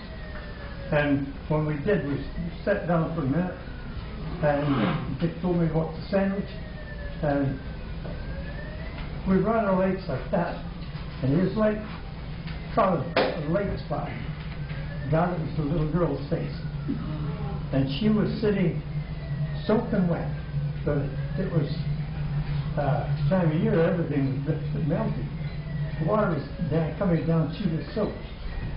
What happened was, we went over there like a shot, and she was on a section.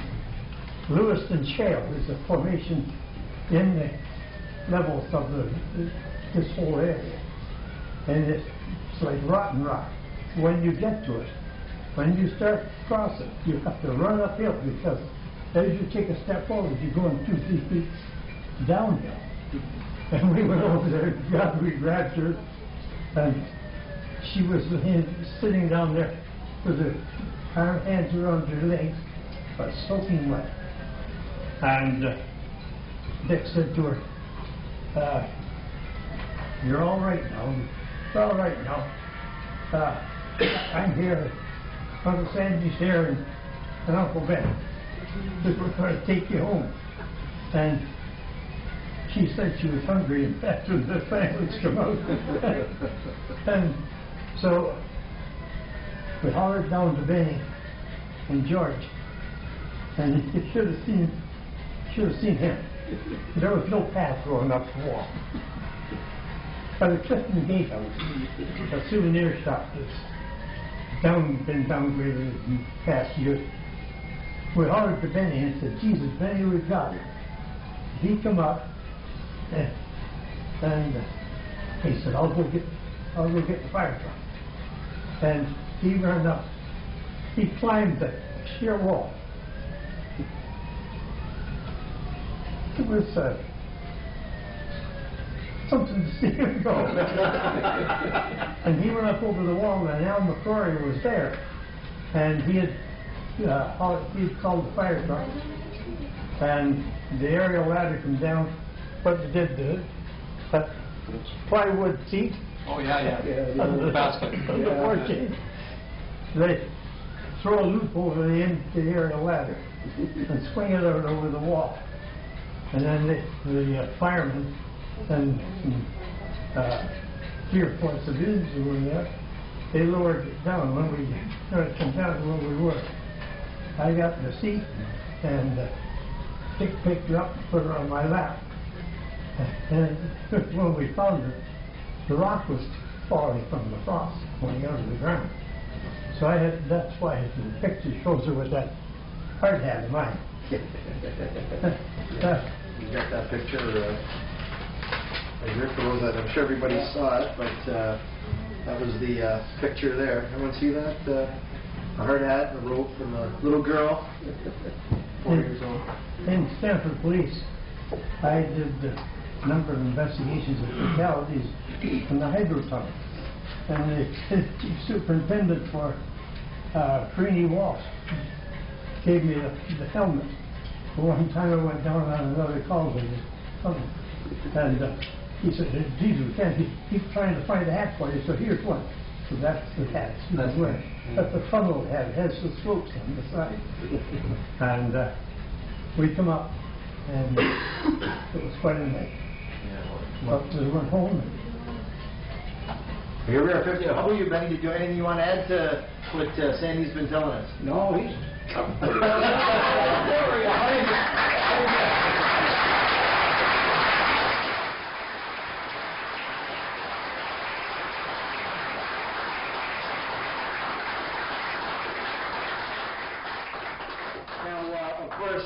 We don't want to leave anybody out here, and I'm guessing Flora, maybe it's something you might want to add to the story. Well, my husband had started the Niagara Rescue Organization, and Mr. Sanderson owned it from pocket money, and that's why it started. So that's all the, and I just have a little bit of trivia too. You're related to Derek Sanderson? Yeah, Derek, my nephew. So he's also uncle of Derek Sanderson. This story's got so many interesting tentacles, doesn't it? Oh, yeah. Well, what's that? He looks like that. Look at that mustache. I can't take my eyes off that mustache. Looks like Rick Stokes. I had that before Rick was born. Oh, that mustache was older than Rick. When I went to my battalion and when I went onto the continent, I was assigned to a corporal from Belleville. Handsome guy, big barrel chestnut, flaming red mustache. And he trained me as a sniper. And I thought he was one step below God. I pretty well had it. A couple of times I shaved it off and that. And never completely. I trimmed it. But never been with evidence. Oh, it's beautiful. When you look around here, we got a couple of creative mustaches too, so fit right in. And you were saying you're also related? Benny's my cousin. Yeah. Okay. George Williams was a brother-in-law. Okay. Okay. Well, it's a great story. Well, you know what we're going to do? We're going to present them with their. So we're going to give you this, and we'll take a picture. So if you can hold that for your Jeff. Your is that done? Okay. Well, thanks, Lee. There you go, Ben. Thank you. Thank you, Lee. Yeah, they're heavy. Thank you, sir. Beautiful. So come on, we'll get in the picture, Lee. We'll get nice and tight. And we'll get it.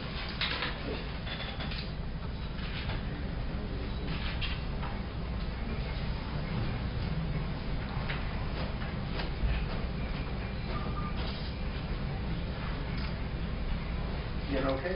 Hold on, wait. I need one with mine too. Cheers. All right, one for me too. Whenever we go anywhere, Jim's photographer like that. Okay, one for. Get her? Awesome. All right, thanks very much, Joyce. Well, on behalf of the city, we want to say thank you so much. We've got these as well, certificates for you, Ben. For Flora. Thank you, sir. And on behalf, we'd like to show our appreciation for all that you did.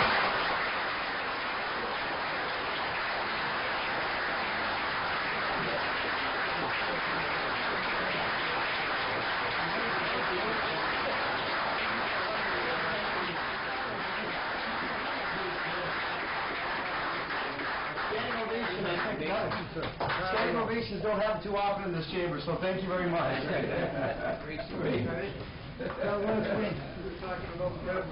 I used to ride a brake wagon with his father when I was 7. See you, Carol.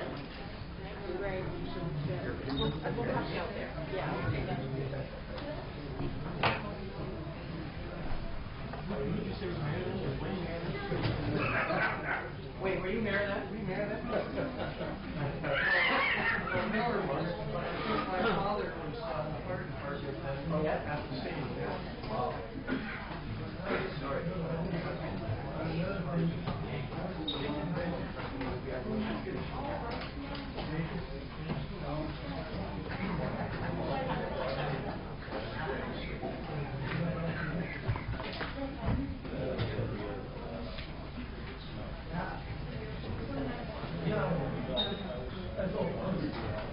All right, we're going to move on to our planning portion of tonight's meeting. Next up, I would ask our clerk to introduce the next item on tonight's agenda.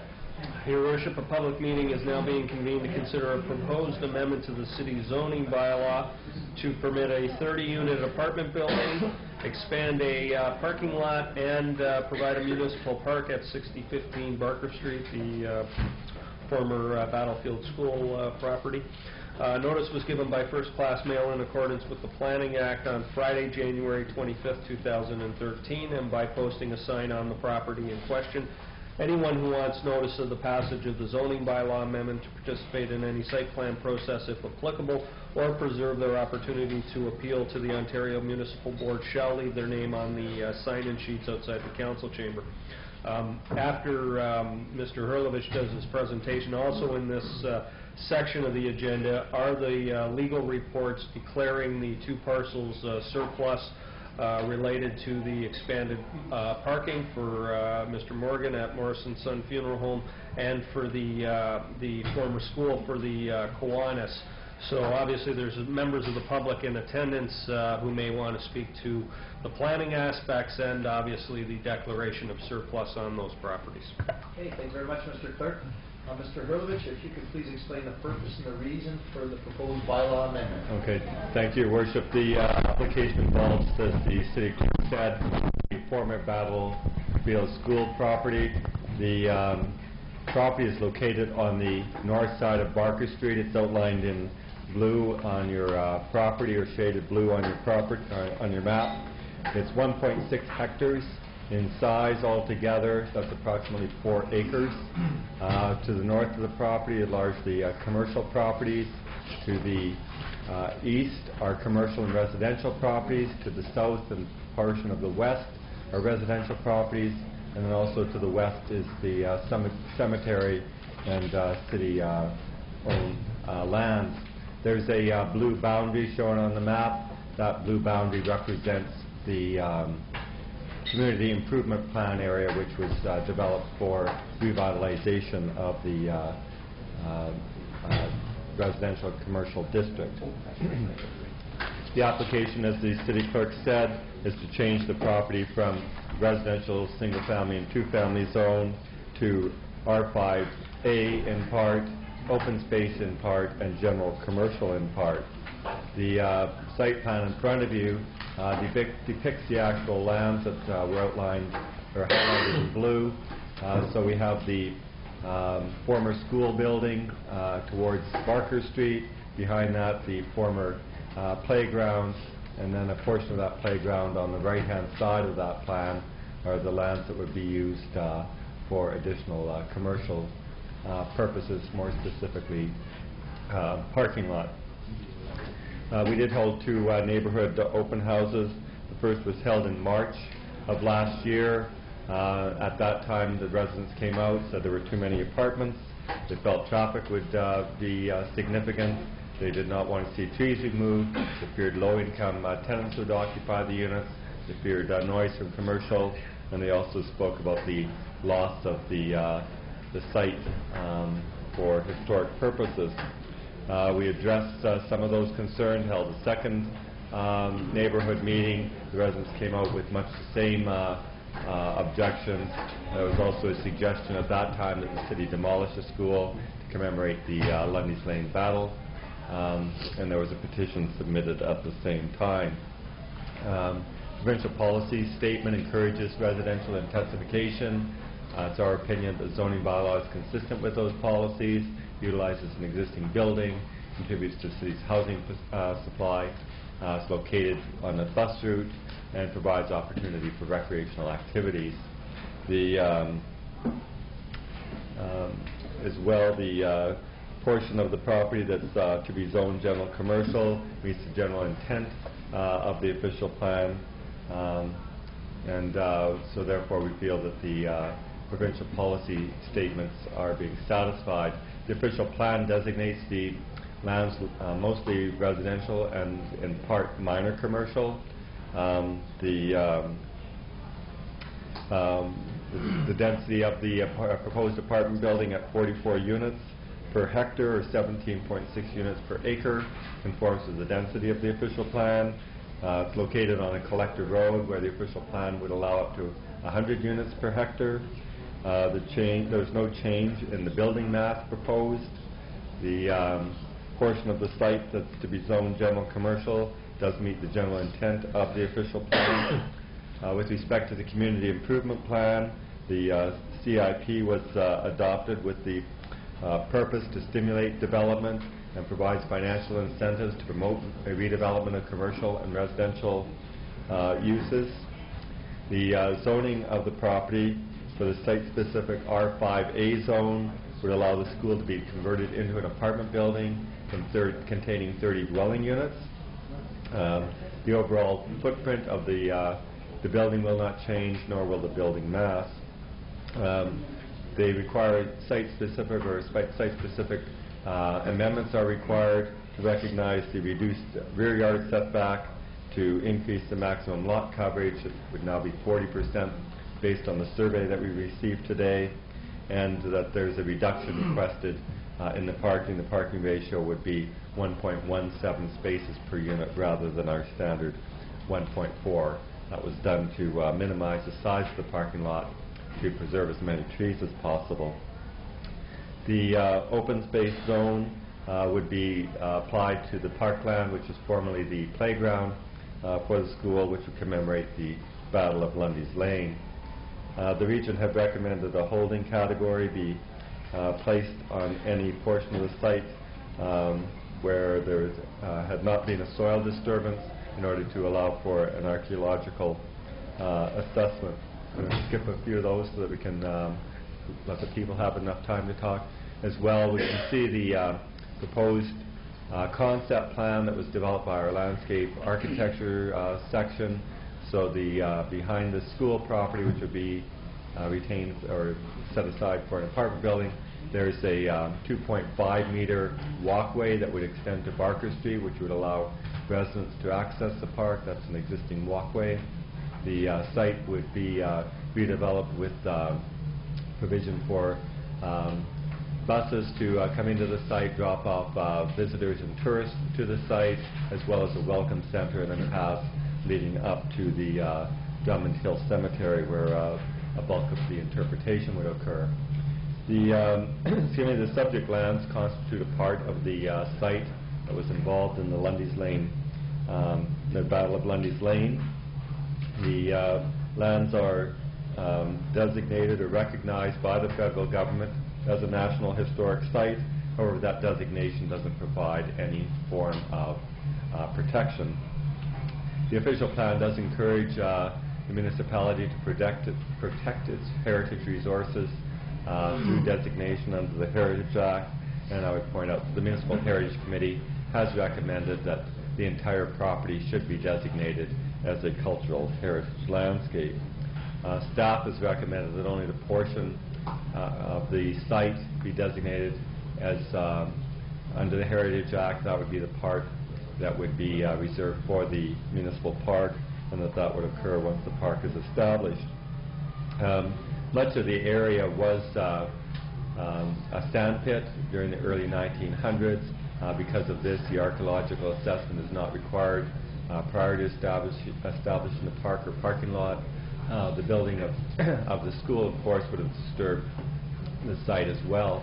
The park area is intended to have a parking area with walking paths, and it's the practice of the city to have a licensed archaeologist oversee any excavation taking place to ensure that the archaeological resources are properly collected. This plan in front of you shows two boundaries. One is a red boundary line which outlines the area which the federal government identifies as the National Historic Site. So it extends as far north as Summer, as far south as Barker, to the west is Drummond Road, and to the east is Main Street. There's an area in blue in the middle, which is where the bulk of the fighting actually occurred, and then there's an area in the center which has heavy hatch lines on those, which shows the area of the greatest portion of the conflict. There are some financial implications that council needs to be aware of, and that is that the intent is to use the revenue from the sale of portions of this subject property to help offset the purchase of the lands. The apartment zoning provides us an opportunity to partner with the Stamford Kiwanis and to lessen the financial impact on taxpayers. The conversion of the apartment building would contribute to the tax base of the corporation, providing construction costs, building permit fees, paying development charges, and would also contribute annually to property taxes. The conversion of the school building into an apartment use is considered an adaptive reuse and is considered to be sustainable development.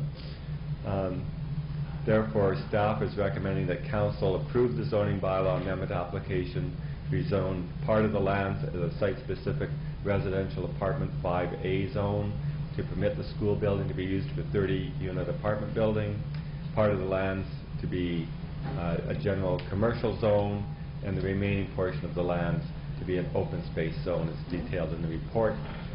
Council should pass the bylaws that are appearing on Council's agenda tonight, and that Council should authorize staff to initiate the process to designate the land to be zoned open space as a cultural heritage landscape once the municipal park has been established. Those are the highlights of the application. Thank you very much, Mr. Hurlovich. Are there any questions for Mr. Hurlovich of City Council? Okay, seeing none. Members of the public are advised that failure to make an oral or written submission at this public meeting will result in the Ontario Municipal Board dismissing any referral that it receives. Failure to sign the sign-in sheet will result in staff rejecting an appeal as per Section 3419 of the Planning Act. Council will now hear from anyone other than the applicant who wishes to speak to the proposed bylaw amendment. Anyone that would like to speak to this? Yes, sir. You can step forward to the, if you can come up to the microphone.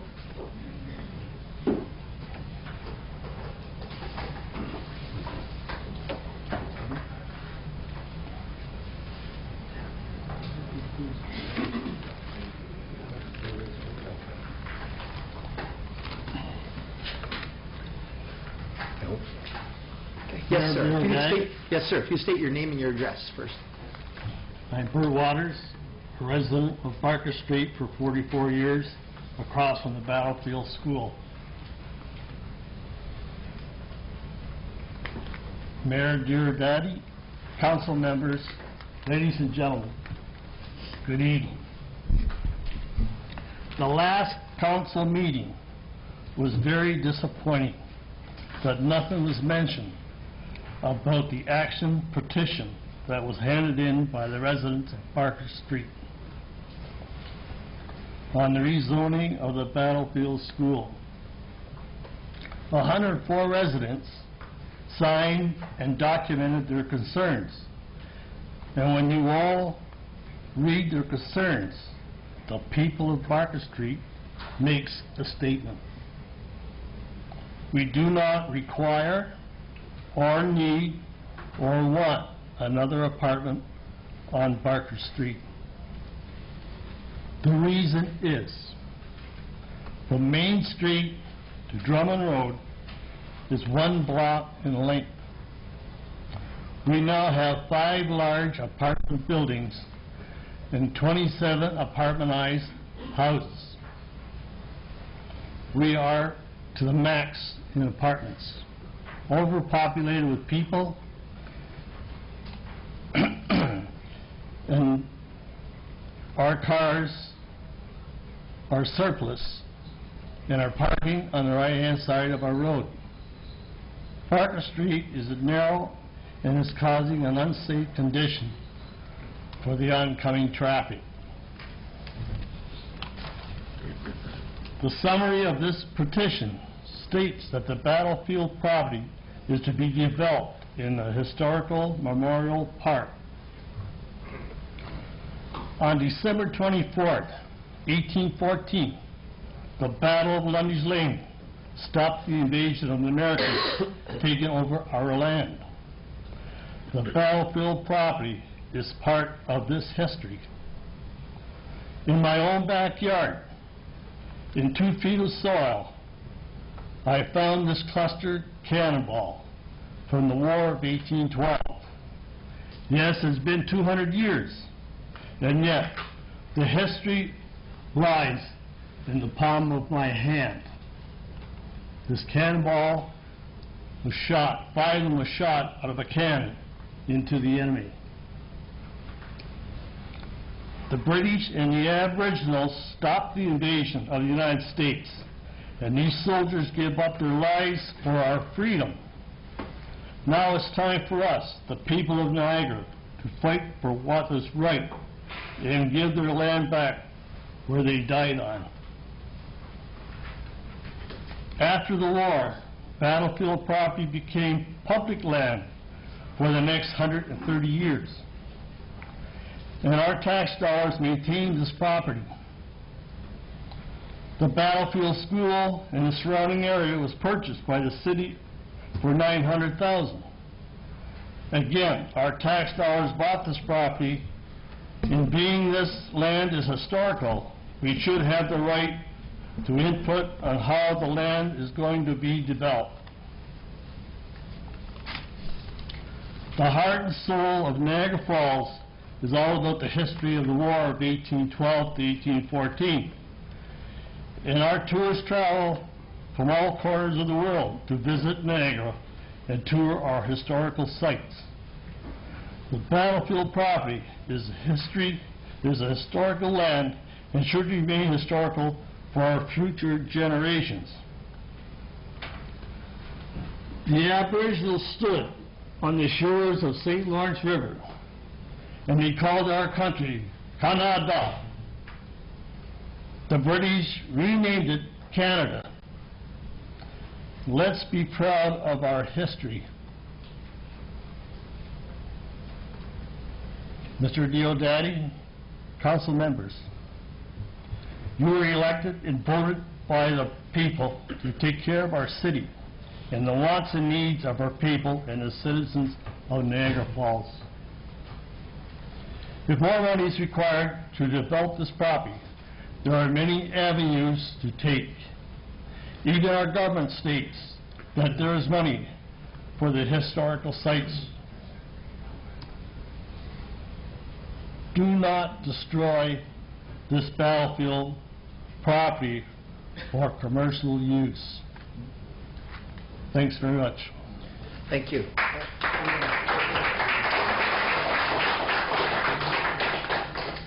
Yes, sir. Did you want to come forward? And state your name and your address, please. My name is Leonard Inkster. I'm 6320 Pine Grove Avenue, and I'm here representing the Municipal Heritage Committee of Niagara Falls. Your Worship, Councillors, it's our mandate to act as an advisory body to Niagara City Council, advising on matters under the Ontario Heritage Acts, specifically those falling under Part 4 and Part 5 of the said Act. Cultural heritage can be defined as the legacy of physical artefacts and intangible attributes of a group or society. The importance of Battle of Lundy's Lane for local, national as well as international cultural heritage cannot be overestimated, either to the outcome of the war by halting American advances into Upper Canada, or the effect the battle had helping its combatants formulate strategies long after the 1812-1814 war that shaped the North American continent as we know it today. Just after the battle, American Regiment Commander Colonel James Miller described the battle as one of the most desperately fought actions ever experienced in America. And more than one American newspaper at the time wrote what could be said by both nations: the admiration of this nation will follow those who fought, those who bled, and those who fell, to their graves. Their names will be added to the worthies, and the battle will be remembered for all posterity. This is borne out by statistical analysis of the Battle of Lundy's Lane and the War of 1812 in general. The total number of casualties were, for the Defence of Canada, 84 killed, 559 wounded, 193 missing and 42 captured. Given the numbers killed in later conflict, this doesn't seem like much, and may be a reason for the general lack of desire to teach or learn this part of history. But consider this. Before the War of 1812, the population of Canada was estimated at 77,000. In 1939, the population of Canada was estimated at just under 12 million.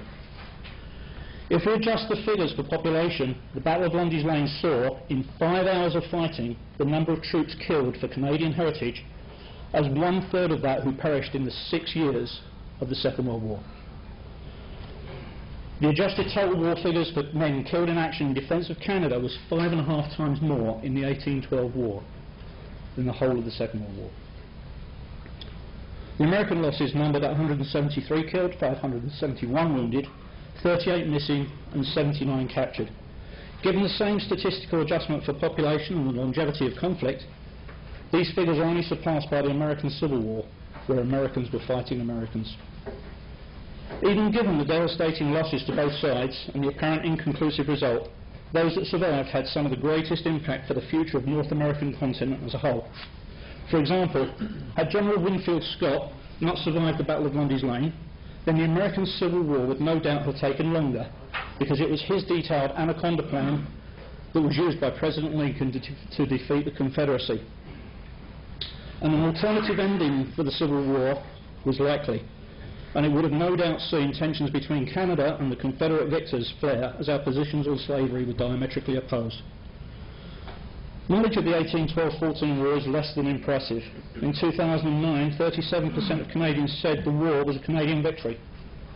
9% said the US won, 15% called it a draw, and 39, mainly young Canadians, said they knew too little to comment. In February 2012, the start of the bicentennial anniversary of the War of 1812, a poll found that in a list of items that could be used to define Canadians' identity, the fact that Canada successfully repelled an American invasion in the War of 1812 places second at 25%, only behind the fact that Canada has universal health care, 53%. It's clear from these figures that we are not able to convey to the following generations the importance of our heritage. Not everything can be learnt through books, schooling or the internet. It's been time proven that tactile input is one of the most important tools in instilling in any individual a sense of how things are or how things work. By continually destroying property associated with our heritage, we are making education in this area harder, not easier. I could ask as a private individual that the Council ask why the City, having recommended to Council in 1998 that the Lundy's Lane Battlefield Master Plan outlining recommendations for the development of both the site and the tourist potential be adopted, have chosen to reverse their opinion. It is clearly the responsibility of the City to ensure the Municipal Heritage Committee's advice is heard by Council. Why was the Municipal Heritage Council's advice, which in addition to recommending the designation of the whole site for cultural heritage reason, supports the adopted master plan, not highlighted by the City earlier, when the Council created the Municipal Heritage Committee for the very purpose of being able to be the advisor to Council on matters of heritage? This is not the first occasion when the advice with respect to this particular property has failed to be presented. As a member of the Municipal Heritage Committee, my concerns are that decisions are being asked of Council today based on information put forward by the City, which between that presented in the past Council meeting and this has shown inconsistencies, where the detail may have been missed because of overloading of staff. For example, the City states that the site was the location of a gravel pit. Tonight it was mentioned as a sand pit at the turn of the 20th century, and therefore a regional municipality demand that an archaeological assessment be carried out is nullified. No evidence from planning as to the actual location of this supposed pit is presented in any of the defence of their claims. But it is the Municipal Heritage Committee's belief that the location of the gravel pit was actually north of the Battleground Hotel and not on the subject property at all. Even if the gravel pit was found to be on the battlefield, if soil disturbance was a reason for not granting heritage status to the property, then we would have lost the ability to designate places such as Fort Erie, Queenston Heights, along with other World Heritage sites elsewhere in the world. The City states that the owner of the school building, should the rezoning go forward, will be the Stanford Kiwanis Club, when from prior documents presented to Council and a small amount of research shows this is not the truth. As a member of the Heritage Committee, it is my responsibility to advise Council on Section 4 and 5 of the Ontario Heritage Act and state that in the opinion of the Municipal Heritage Committee, this property, already in public ownership, is of the highest cultural heritage value and should be preserved and developed as such. I would also like to remind Council that there is no provision in the Act for objection or escalation to the Review Board or Minister when not designating a property, unlike the reverse. So the Council decision in this case, as stated in the Act, is likely to be final. I should also mention that under the Niagara Parks Act, the Parks Commission, upon which one of our councillors sit, is still responsible for managing, controlling and developing the parks in and around Niagara, of which Lundy's Lane Battlefield, not just the cemetery, is named specifically. Neither this Act nor its mandate has been repealed, so irrespective of the ownership of the land, the responsibilities of the Commission and its commissioners still apply. Standing on top of Drummond Hill, like the British Artillery did some 200 years ago, looking down toward the battlefield school, one can visualise the approach along what was then Portage Road of Captain Towson's artillery and General Scott and General Brown's brigades, or the charge of Colonel Miller's men who engaged in hand-to-hand combat. One can almost perceive a sense of what happened on that fateful day, partly because of the sightline in that direction. Should this proposal proceed as recommended by the City, rather than the Council heed the recommendation of their Municipal Heritage Committee and others, this sightline could be destroyed. Initially by the erection of the two-storey property, but once the rezoning has been given, this can go further in the future. Just because the initial plans are for construction on the existing footprint, this does not inhibit planned changes in the future. The school building itself occupies an area where it can be calculated fairly accurately from maps of the battle and the 400-yard range of canisters fired from cannon atop Drummond Hill. Many of the American invaders were injured or perished. This number included the aforementioned American General Winfield Scott, who was severely wounded in the shoulder by grape shot from British cannon fire. Instead of a battlefield education centre, we will have, at best, a senior housing complex that is purported to be for seniors, yet with a severe lack of immediate facilities for seniors' need, with the exception of funeral homes. Another portion of the battlefield itself will be given over to parking for cars, when we've heard tonight that parking has actually been reduced on the site itself. Again, in support of another private business. Adequate parking for this site is available across the road at Main Street. The importance of the Battle of Lundy's Lane is widely recognised at political levels. In 2003, at a presentation by Tom Axworthy, the then Mayor, Councillor Wayne Thompson, complained that senior governments encourage Canadians to learn their history but don't provide the kind of money needed to promote it locally. And went on to say, we've been basically abandoned by the federal and provincial governments with respect to heritage. Are we now to see that same abandonment principle adopted by this council? In 2010, Prime Minister Stephen Harper said, in moments such as this, the Battle of Lundy's Lane, Canada's destiny and identity as a country separate from the United States were decided. In November 2011, a City report stated, as a valuable heritage site, it is believed that every effort should be made to protect the battlefield school property. We've got 1 minute left, Mr. Inkster. Sorry? There's 1 minute left. It's a 10-minute maximum, yeah. In December 2011, His Worship Mayor, Jim Diodati, stated that we're going to pursue all avenues to help the City secure the land for historical and cultural purposes. With foresight and good planning, we believe that the property can be turned into a means of educating future generations, especially the younger ones, of how this battle can be shown to be pivotal in the chain of events that secured the most enduring peace between two adjacent nations in modern times. The Municipal Heritage Committee disagrees with the position of the City and strongly urges the Council to see the preserving of the battlefield in as much entirety as possible, and assisting in developing it as both a park and an education is both economically sound and the right and responsible thing to do for local and national cultural heritage. Bertrand Russell was attributed with saying, war does not determine who is right, it only determines who is left.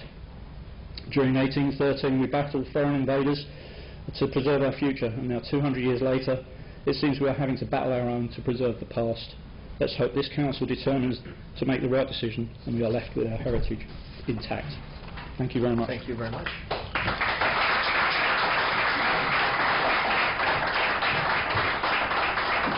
Next, can you come forward? Just a reminder, it is a 10-minute speaking limit. We ask that you try not to duplicate what's been already said before or replicate what's been said. That won't be an issue. If you can state your name and your address, please. My name is Gwen Wheeler-Wing, and I live at 6018 Barker Street. The Battlefield School building was built as a relatively windowless open-concept school. Most of the building's interior is nowhere near an outer wall where windows might be created. The building is not suitable for conversion for residential use. It was not built with that in mind. Conversion to 30 apartments would mean many windowless rooms and some entirely windowless apartments. Is that what we should do with an important part of the National Historic Site? Keeping the building instead of demolishing it might make sense if the city hadn't already been buying and ripping down perfectly good houses with plenty of windows on the south side of Lundy's Lane. There was a large house on Drummond Road converted into 3 apartments that the city bought and demolished and turned into a parking lot about 12 years ago. There was a nice little house on Buckner Place, just outside the cemetery gates, that the city bought and tore down around the same time. And there was another, a pretty little house 2 doors west of the Presbyterian Church that the city bought and tore down just this year. Those properties were more peripheral to the battle than this one. So why stop with the one located on what the expert, Donald Graves, identified as the killing ground? This just doesn't make sense. It also doesn't make sense to look at adding 30 more apartments to a street which already has too many apartments. It doesn't make sense to keep a building which has never fit in with the neighborhood when you've been tearing down other perfectly good buildings that are a part of it. A lot of people have put their faith in the community improvement plan that you have adopted for the area. Business people have invested in the area because of it. Look at how much has been spent on Patterson Funeral Home and a new doctor's office being built across the street from it and other places. Residents have invested because of it. My neighbor Derek bought a really decrepit place and poured tons of money into it. It now looks great. There was a party house that another neighbor bought and completely turned around. You need to do your part to keep the area community strong and the positive momentum going. Putting 30 more apartments on this street would undermine it. Now, you have plenty of evidence in front of you as to why this rezoning application is bad from a planning perspective. You have evidence of why the process is flawed. The evidence does not weigh in favor of rezoning. Now, what is the reason this application is before you this evening? Well, it is not motivated by good planning, but by financial reasons. You made this investment last year. The monies are already spent. There is an opportunity for you to get a really good return on that investment. You have a charity with a proven track record ready to take over insurance on the property and all other costs, demolish the building, develop a commemorative park subject to your approval in partnership with the federal government, and maintain the property for you for the next 10 years. Now let's look at the lost opportunity costs. There is now less than 17 months until the bicentennial of one of the two outstanding battles of the War of 1812, Lundy's Lane. Federal monies are available right now to demolish the building and create a commemorative park in its place. Our community is eligible for up to $500,000 from the 1812 Commemorative Fund, the Building Communities Through Arts and Heritage Legacy Fund, and Parks Canada's National Historic Sites Cost Sharing Program. And all that's needed to make this happen is a long-term lease to the Friends. Now, did you know that the city solicitor had sent a draft lease agreement to the Friends lawyer in the fall, and negotiations were still going on the very day you last considered this? Now, why would you forego an opportunity to offer future visitors an unobstructed view from the British position on the hilltop of their foes' position below? To see the sweep of the topography instead of the roof of a sprawling modern building? To see the actual U.S. position instead of a building filled with people living in windowless rooms? My point to you is this: windows of opportunity are about to start closing. It is in your hands whether to bring up $500,000 in federal money to creating something really good here, or pump more of your own money into this property in the future. Thank you. Thank you.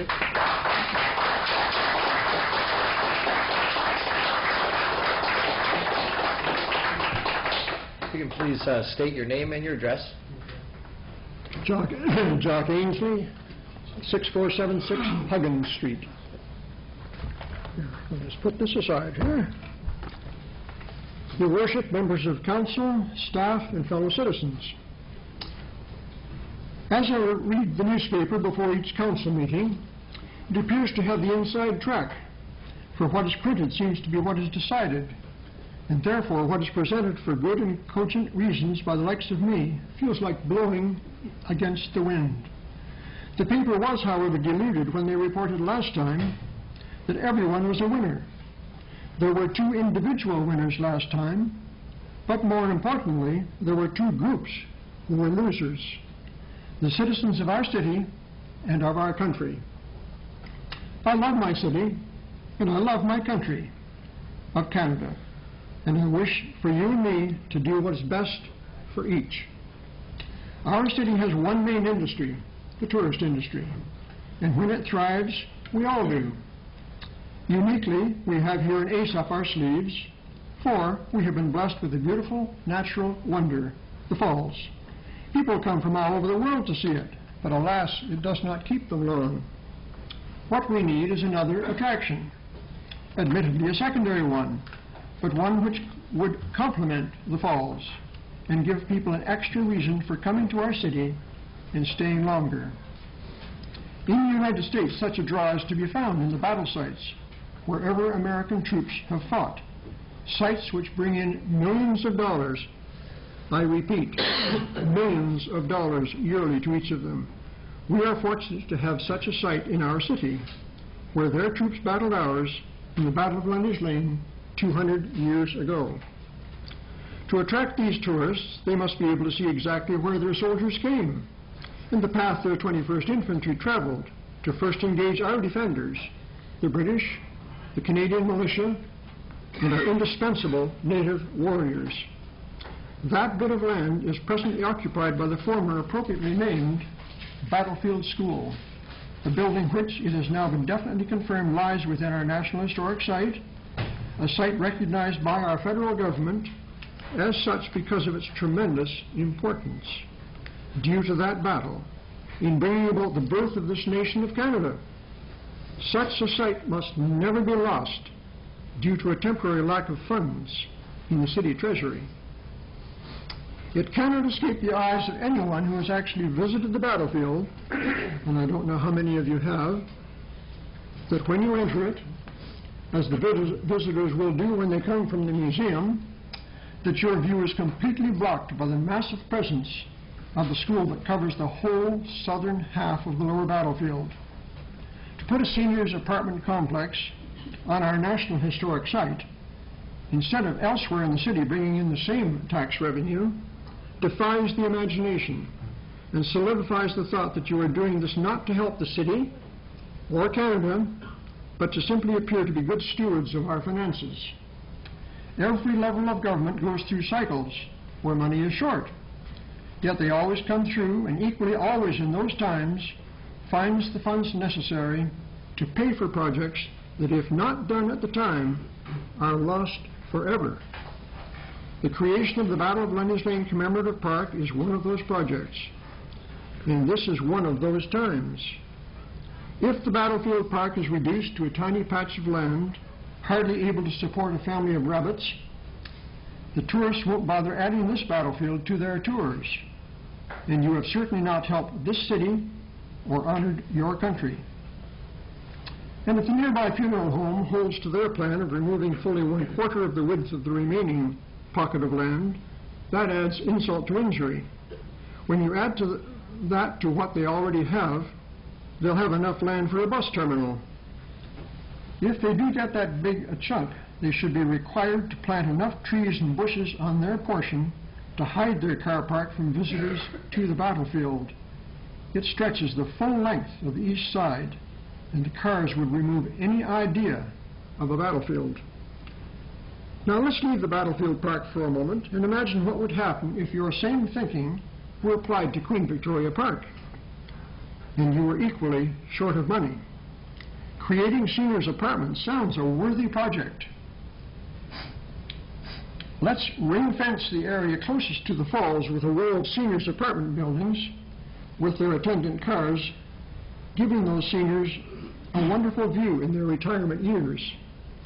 Think of all the tax revenue that would bring in. But there's a problem. The tourists would stop coming.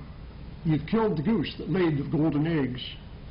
Yet this is precisely what you wish for, the Battle of Lundy's Lane Commemorative Park. You've left a nearly landlocked and certainly view-blocked park, too tiny and visually unsatisfactory to be the success necessary to attract a new flood of tourists to oil the engines of this city's economy. You will have successfully torpedoed my introductory bottom line of helping both the expansion of the city's tourism and tax base, and hence its vibrancy, and at the same time cheapened and destroyed one of Canada's most important heritage sites. I believe this council has the duty to rethink their plans and realize the destructive nature of their actions in relation to both. If this were the U.S., Washington would never countenance the path you are taking.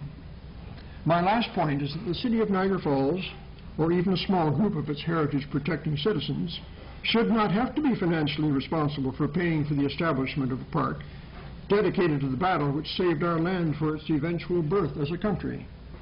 This country, Canada, a country of which we should all be proud and whose history we should all be protecting. This responsibility should reflect my two-pronged approach of helping both my city and my country, your city and your country. It should be divided between, first, our tourist industry, which has so much to gain and has proved, as in the crashed ice event, well able to financially support efforts to bring more tourists to Niagara Falls. For if you remember, our tourist industry raised much more money for that one event than stands between saving the history of our beginnings as a nation for future generations, or contrarily throwing it away. So I earnestly seek this Council's help in not acting too precipitously to do the latter. I'm sure our tourism industry could rise to the challenge. And second, our federal and provincial governments should bear their share to do their best in this emergency situation to save Canada's irreplaceable heritage, to wit, this battlefield, the birthplace of our country's nationhood, public land already paid for by our taxes. Forget about grabbing easy money from those who care not a whit about advancing our city's tourism, health, or our country's history. This is far too important. I implore you from the bottom of my heart to step back from the brink of losing forever this opportunity of invigorating our life-giving tourism industry while at the same time honoring our historical roots. May God forbid that you keep from speeding on your present course. Think of the Titanic. There is yet time to do the right thing. Please take a second look. Thank you. Thank you very much.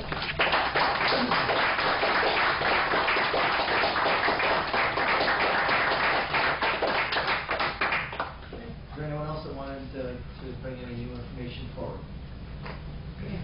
Seeing none, are there any questions of council for our staff? All right, seeing none, the public meeting with respect to the proposed zoning bylaw amendment is now concluded.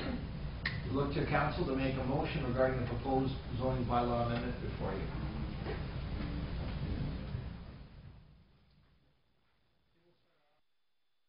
To bring this forward, maybe if we can just get staff just to give us a quick overview of what the recommendations are, and then if there's any questions of council for staff. Mr. Erovich, did you want to give us a quick overview here of the actual recommendation? Well, with respect to this particular application, it's the motion or the recommendation on the screen in front of you, which is to rezone the property in part R5A zone, which would allow the school building to be converted to 30-unit apartment building. There's a portion of the site that would be zoned general commercial. Those are the lands that could be conveyed to the adjacent funeral home for additional parking. And then the balance of the site would be zoned open space as part of that commemorative battlefield park. We have the bylaws in the council package if council wishes to move in that direction. And then last is to direct staff that we move ahead with designating the open space portion as a cultural heritage landscape under Part 4 of the Ontario Heritage Act. So those are the three separate recommendations. Other questions of council? Yes, Councillor Carrier. Yes, Your Worship. How much of the land is remaining as parkland, Alex? Of the total parcel, how much is remaining as open space or parkland? It's just under. Back to that picture. Yeah, just under 2 acres. Under 2? Just under, yes. Yeah. And what's the size of the parcel totally? 4 acres. So almost half. Yes. Other questions? Yes, Councillor Iannone. I'd move staff recommendations. Okay, we've got a motion by Councillor Iannone, second by Councillor Bronco to move the staff recommendation. Any discussion, Councillor D'Angelo? And then Councillor Carrier. Thanks, Your Worship. Personally, I'm not going to support the recommendation. I've been opposed to this ever since staff first brought it to us. I don't feel really that we took the right course initially.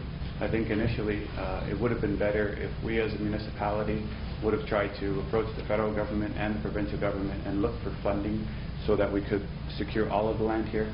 Instead, Your Worship, the very initial concept that we had was we're going to cut up this battlefield and piece it off. And we've seen in the report that it is a nationally historic site. We have a recommendation in front of us to approve to actually cut it up and to sell it for commercial purposes and for residential purposes. I can't imagine that someone that owns a piece of property that was designated as a nationally historic site, someone other than the city, would be receiving the same type of recommendation.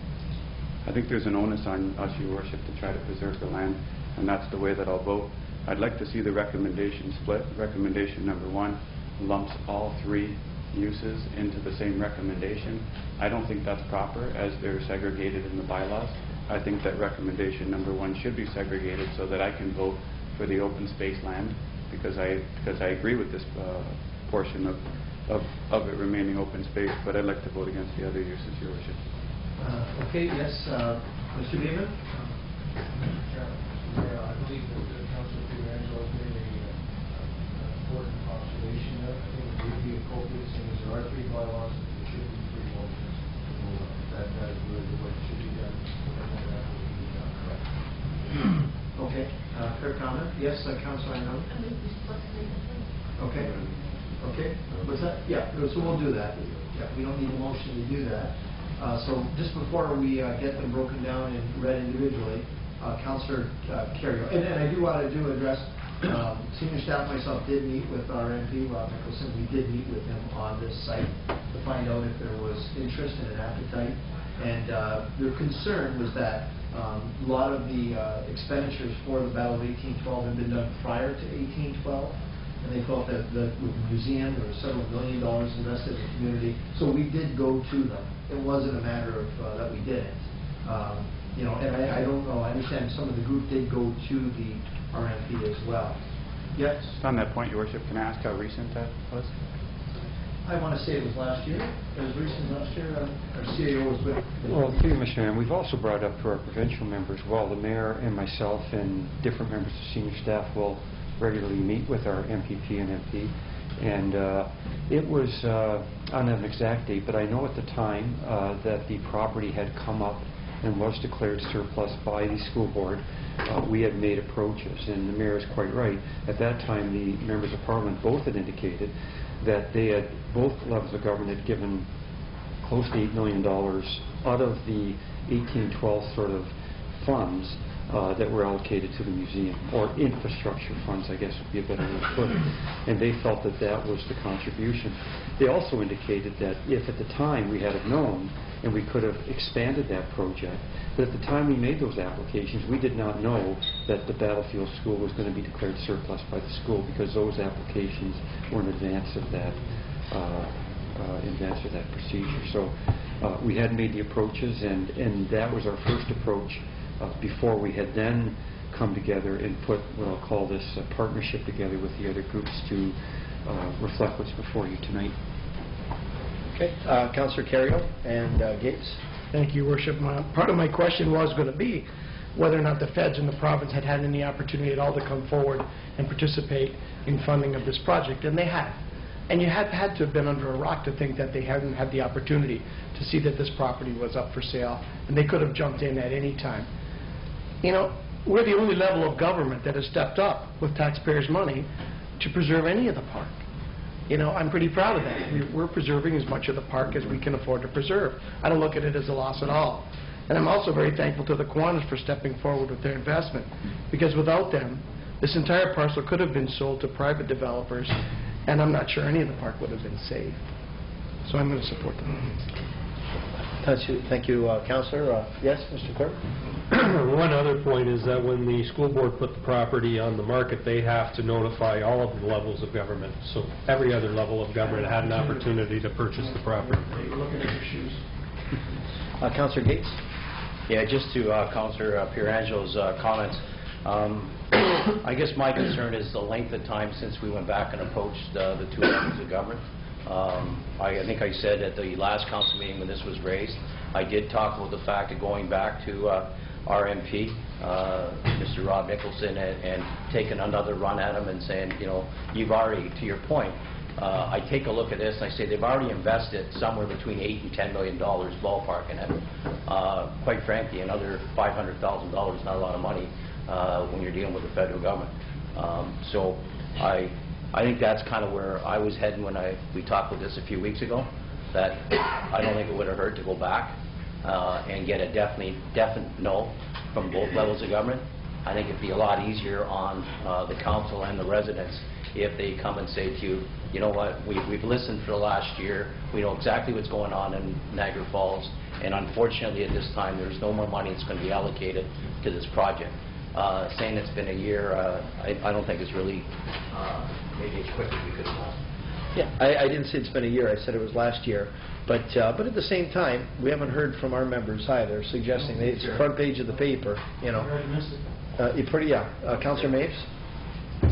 Yeah, Your Worship, I having a hard time with some of the suggestions here on this property.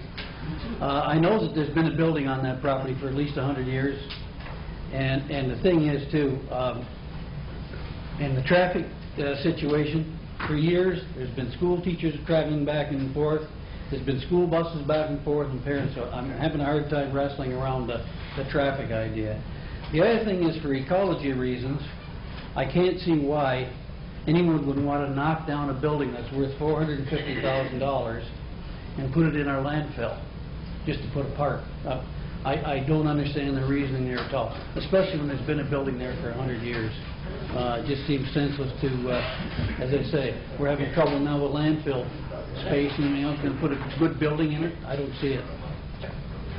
Councillor, are there any other comments before we break down the recommendation? Okay, I'm going to ask the clerk if you would break down part 1 into 3. Yep, sure. Okay. So the first recommendation would be that council approve the zoning bylaw amendment to rezone the part of the lands site-specific to the residential apartment 5A zone. So that's at the existing school building. Okay, does everyone understand the motion? Okay, we'll call the vote. All those in favor? Okay, and opposed? Okay, that passes. Part 2. So part 2 would be to rezone part of the lands to general commercial zone. That's for the proposal for the expansion of the parking lot for the funeral home. Okay, we'll call that vote. All those in favor? Okay, and opposed? Okay, and part 3, Mr. Clerk? And obviously the balance of the land is to be rezoned to open space. Okay, we'll call that vote. All those in favor? Okay, and opposed? Okay, and then parts 2 and 3? I mean, parts 2, you're going to be dealing with the bylaw specifically, so that recommendation doesn't need to be there. So I would just suggest that you deal with the one regarding the designation, which will occur once the park has been established. Okay, yes, Councillor Iannone. Moved by Councillor Iannone, and still seconded by Councillor Morocco. Does everyone understand the motion?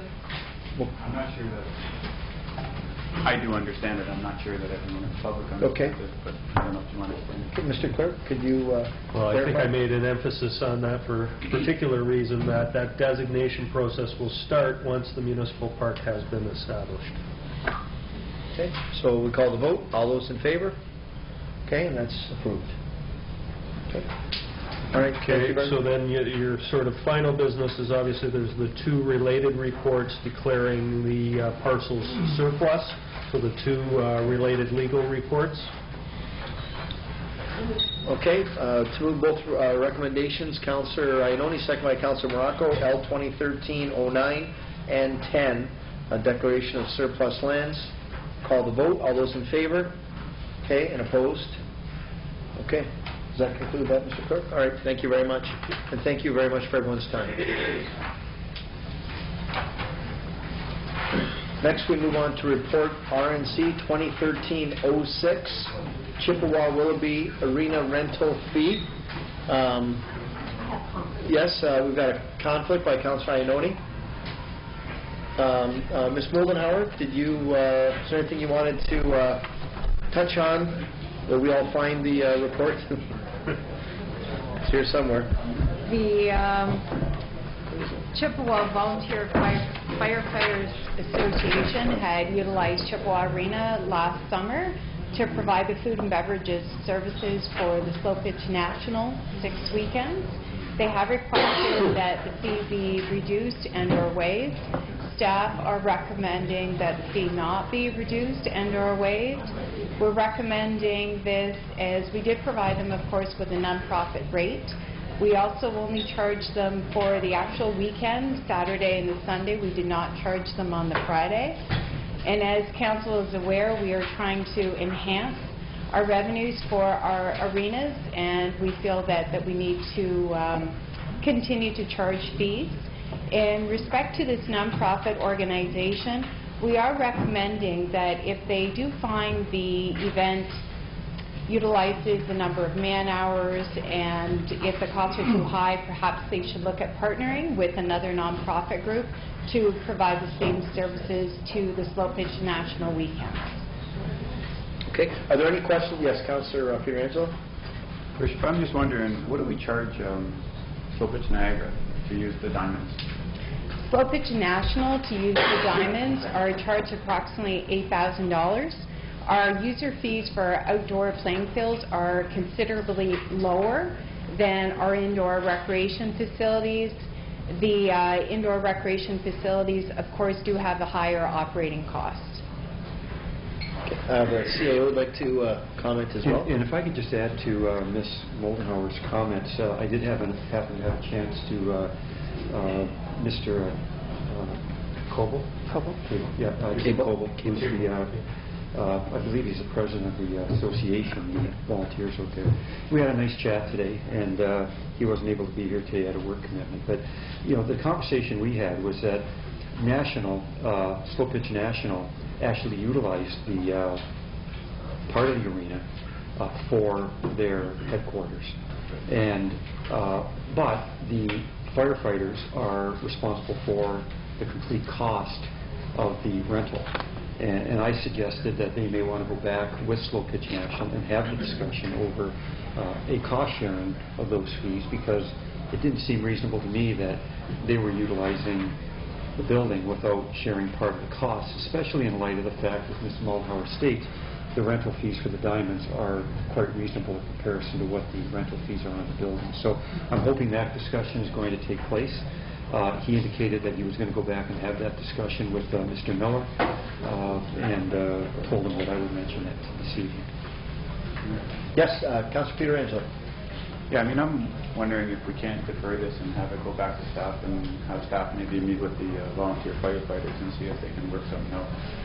I understand that there's other non-profit groups that rent facilities as well, and so you don't want to, in one sense, show favoritism, but maybe there's something that can be done, and I would move for a Bishop. Okay. Excuse me. We've got a motion for deferral by Councillor Pietrangelo, seconded by Councillor Gates. It's not debatable, so we'll call the vote for deferral motion. All those in favor? Okay, it's unanimous. So that now, do we have a date tied to that, Mr. CAO? Well, what we'll do is we'll go back. Staff will go back and we'll meet with the volunteers. I think we should meet with Mr. Miller as well. Yeah. Have a discussion and just see if we can't come up with a sort of a different partnership arrangement on this. Okay. Yes, Councillor Gates. I'm not going to debate it, but I think the one thing that should be raised very clearly is that that arena is used as a headquarters for Slow Pitch National, and they put all their sheets up there, all the teams that are playing, all that kind of stuff. Just some information for you guys when you talk to Mr. Miller as well. Thank you. Okay, we'll move along to ratification of the in-camera meetings that took place before council. I'd ask our city clerk if he would please help us here. Your Worship, there's a number of recommendations for council's consideration. Instead of going through all 6 of them at once, and just due to the nature of them, maybe we can deal with them one at a time. So the first one, in relation to matters we just dealt with, that in light of declaring a portion of the lands located at 6015 Barker Street surplus, the council approve the sale of lands to Stanford Kiwanis Nonprofit Homes, Inc., and approve the related bylaw later on the agenda. Yes, Councilor Pietrangelo? You look like you wanted to say something. Motion that we don't accept. No, you look like you were going to say something. You had comment? Okay, so we've got item number 1 from in camera, looking for a motion from council. Okay, item number 1, moved by Councilor Iannone, seconded by Councilor Morocco. Any discussion to the motion? Okay, well, you're doing them individually. Do you want to read them all? Yeah, I can read them all. What's the desire of council? Okay, so you'll read them all, and then we'll... You just have to remember, if you're opposed to any of them, you have to identify them to me afterwards. Yeah, okay, all right. So we'll call the vote on the first one. All those in favor? Opposed? Okay, 2 opposed. All right. Relatedly, that in light of declaring portions of lands located at 6015 Barker Street surplus, the council approved the sale of lands to Morgan Commemorative Services Limited and the related bylaw. Okay, moved by Councilor Iannone, second by Councilor Morocco.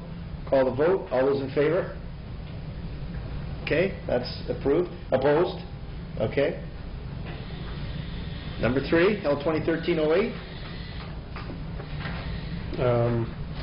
That in light of declaring Part 6 of the reference plan 59R-7160 surplus, the council approved the sale of lands to Giovanni Miranda and the related bylaw. That's that portion between Kaler and Post Roads.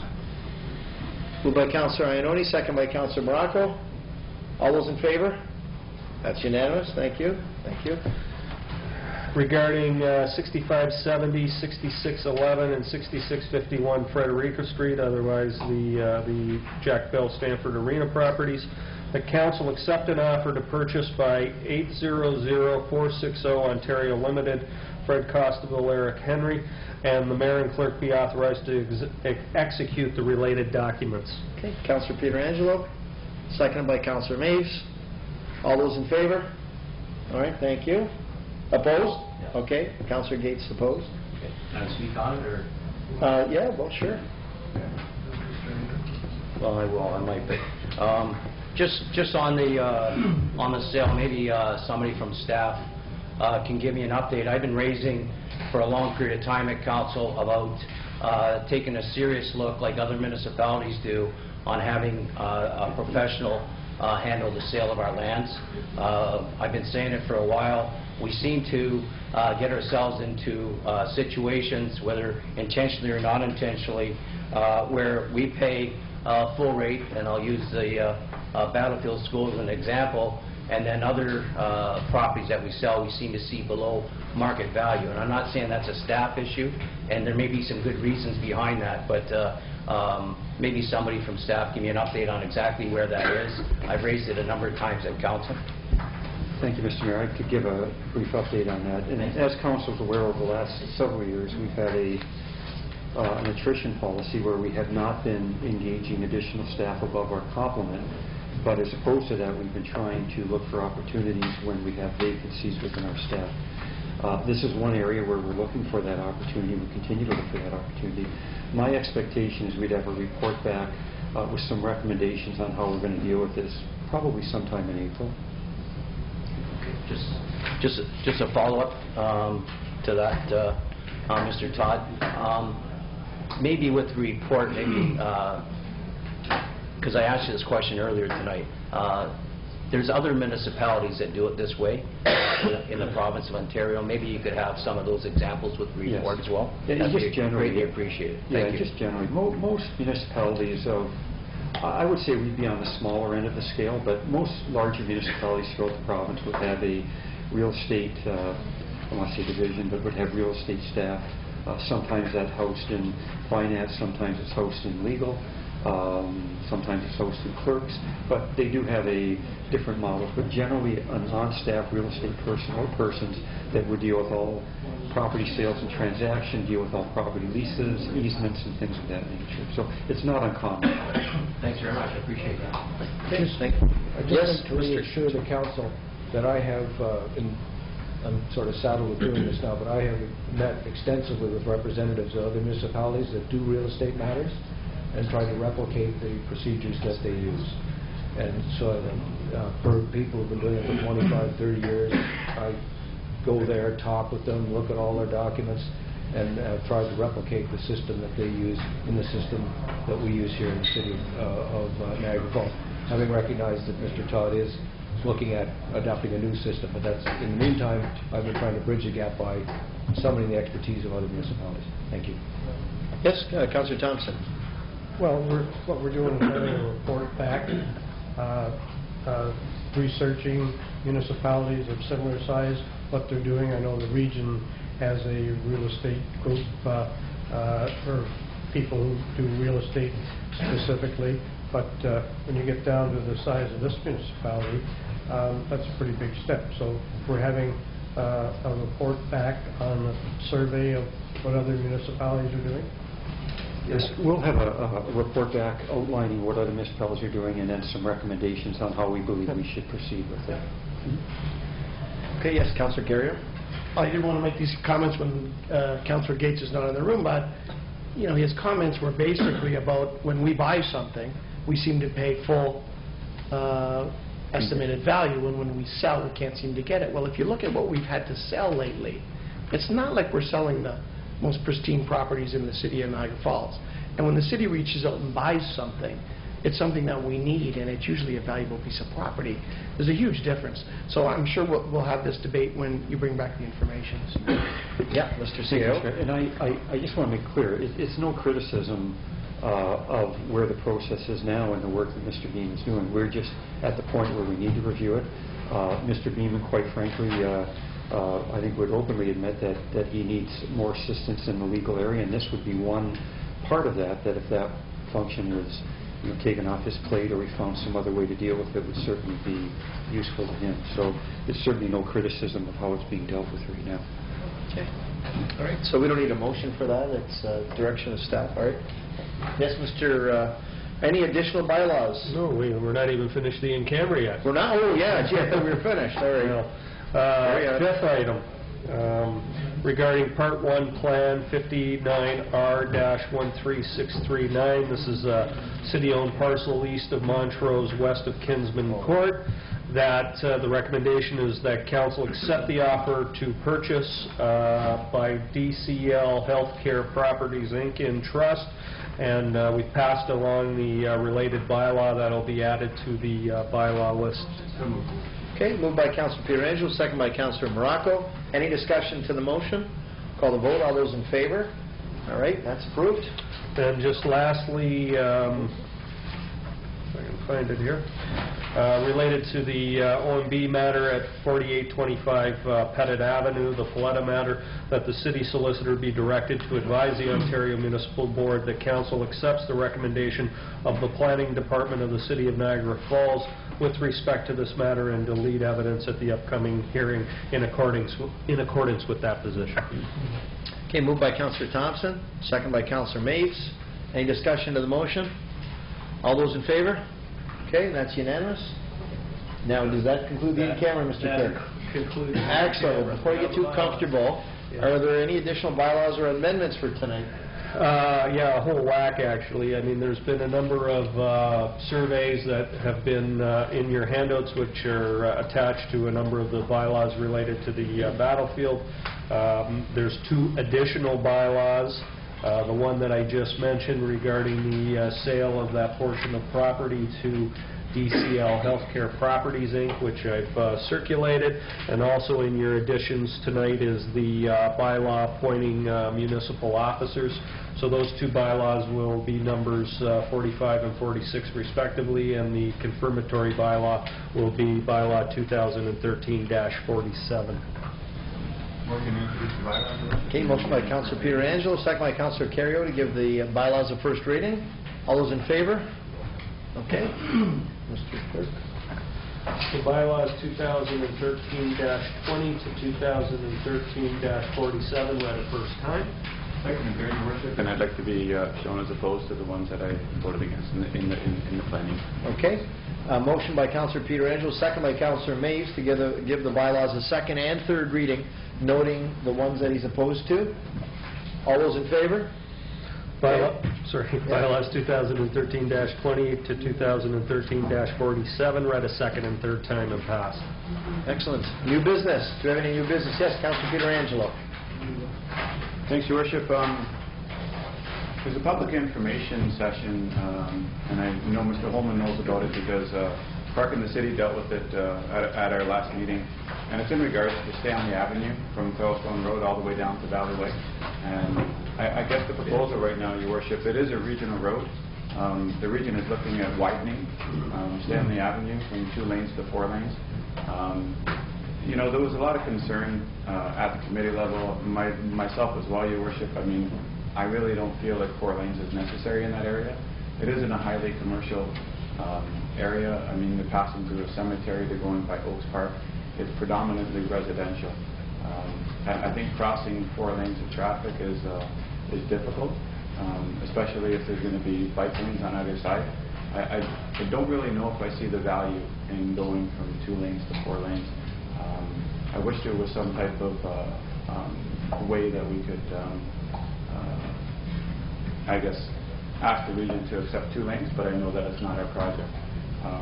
My other concern, Your Worship, is in regards to the NS&T trail that we have. I don't want there to be any type of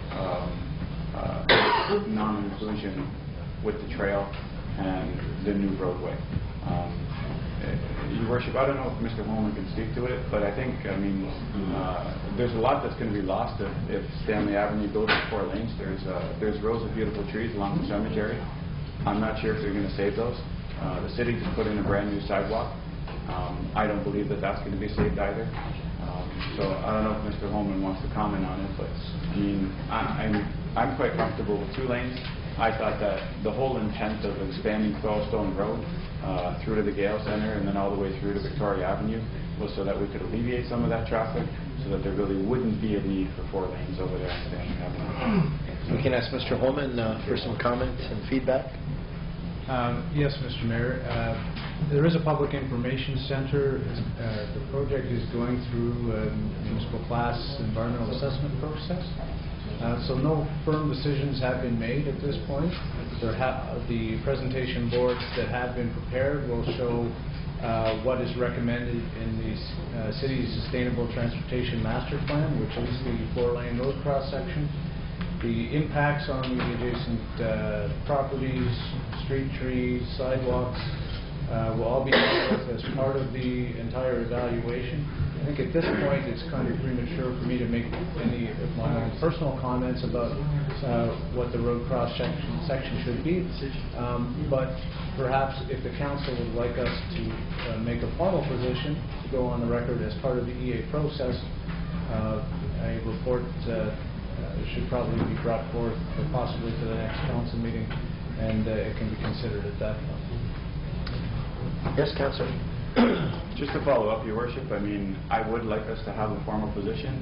I don't want to bring forward a motion right now and ask council to adopt 2 lanes. I'd rather it come back in the form of a staff report and that council have a chance to at least look at it, digest the report, think about it, whether or not they want 4 or 2 lanes there, and then we move forward from there. I just personally think that 4 lanes is going to be excessive, especially when you drive this stretch through the cemetery. I think 4 lanes is going to pretty much take up from our iron fence all the way over to the all the way over to the houses on the east side of Stanley Avenue. So I will make the motion actually that staff come back with a report for council at our next meeting. Does that give you enough time, Mr. Holman? Next meeting? What is the next meeting? It's 26. 26. Okay. That gives 4 weeks. Is that?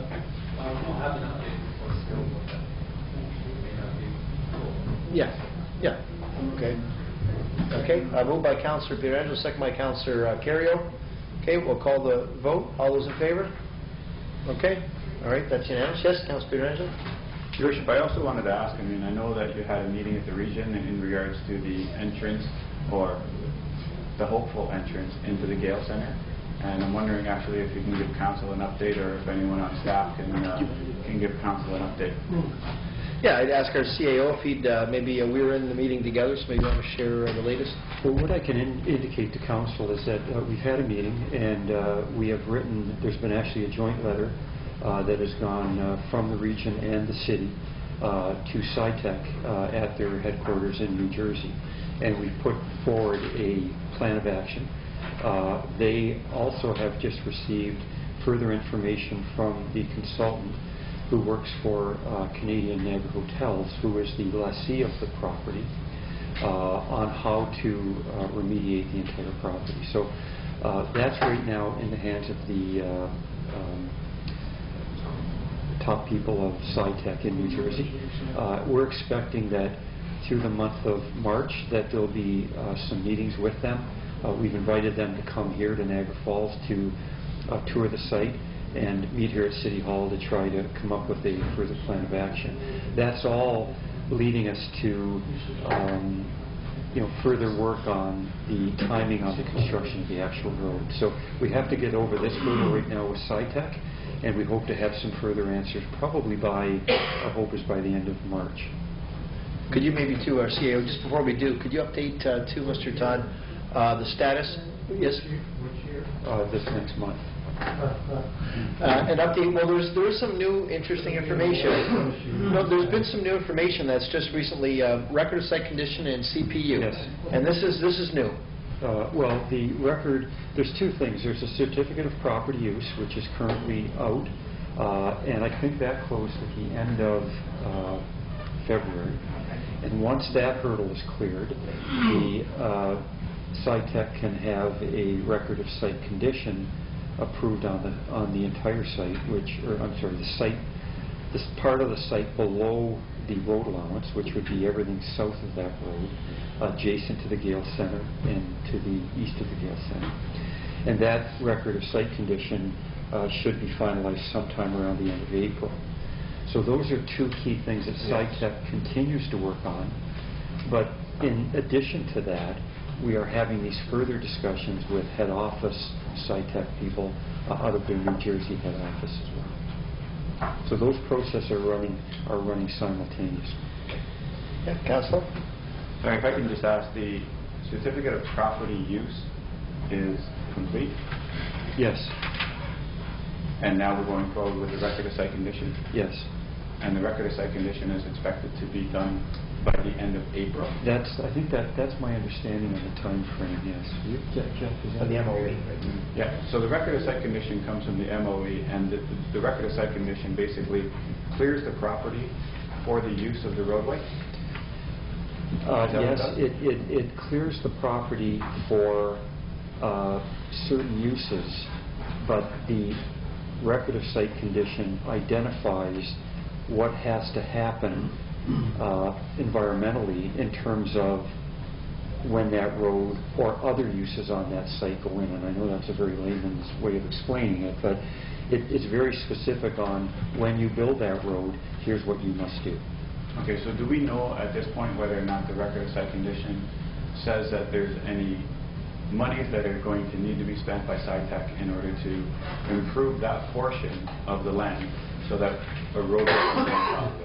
The road allowance portion is what Mr. Holman and the region have been working on, and that road allowance is the part that we would be responsible for. And I believe the budget estimate for that road is about $6.5 million. Yeah, so we would be the ones that would be committing the funds and any cleanup remediation dollars that would be required within the road allowance. So that's a contribution between the region and us to complete that road. So if there is any cleanup cost on the portion of land that the road is going to go on, that would be the responsibility of the city and the region, yes, not of SciTech? No. So once this record of site condition comes out at the end of April, yes, then the road can proceed? Well, the road can proceed under that record of site condition. There's other issues that we have to deal with, including SciTech and the lessee on the property, which is Canadian Niagara Hotels. We still need their approval to put the road on there. So we don't have approval yet to put the road on there from the landowner? That's part of the process we're discussing with SciTech and Canadian Niagara Hotels through this parallel process that we're dealing with.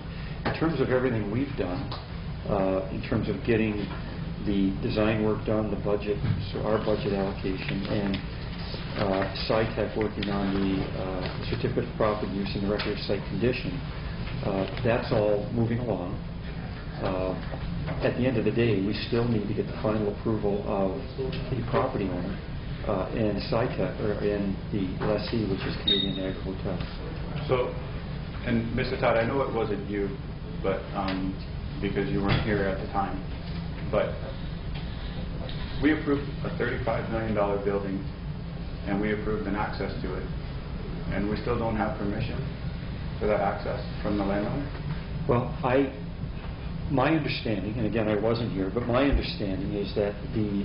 And I understand it's not our road anyway, so I shouldn't say we, I mean, but... But my understanding was that the Gale Center site was picked and approved, with 4th Avenue being the access.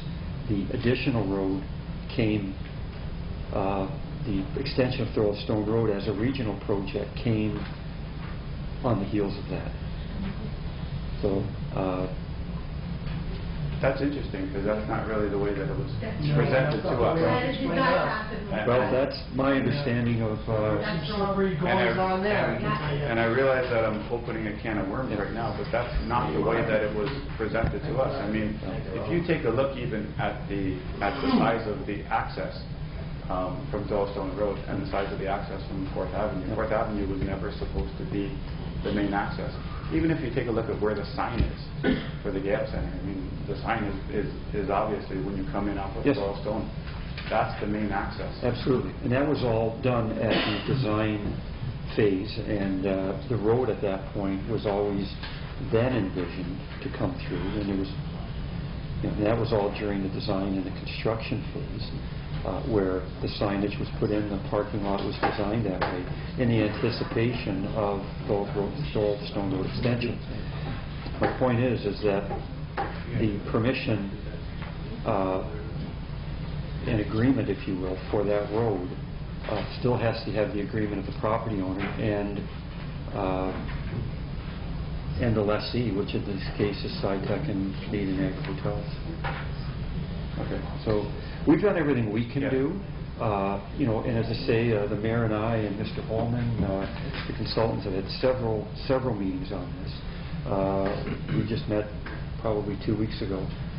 As I say, this parallel process now that we're this far along, we know what we have to do. We just have to meet with SciTech to determine how that process now is going to play out. All the environmental approvals, as we believe I believe it's the end of April, and don't hold me the exact date, but I believe the record of site condition could be in place by then. And once that hurdle's cleared, literally, from our perspective and the region's perspective, we could be proceeding with that finalization of stuff in construction. Okay. Well, I guess I can say, I mean, I appreciate the comments. I am happy that the certificate of property use has now been approved, and that we're looking at an actual deadline for the record of site condition. But I don't believe that we've ever been given sort of the straight goods from day one on this access into the Gale Center.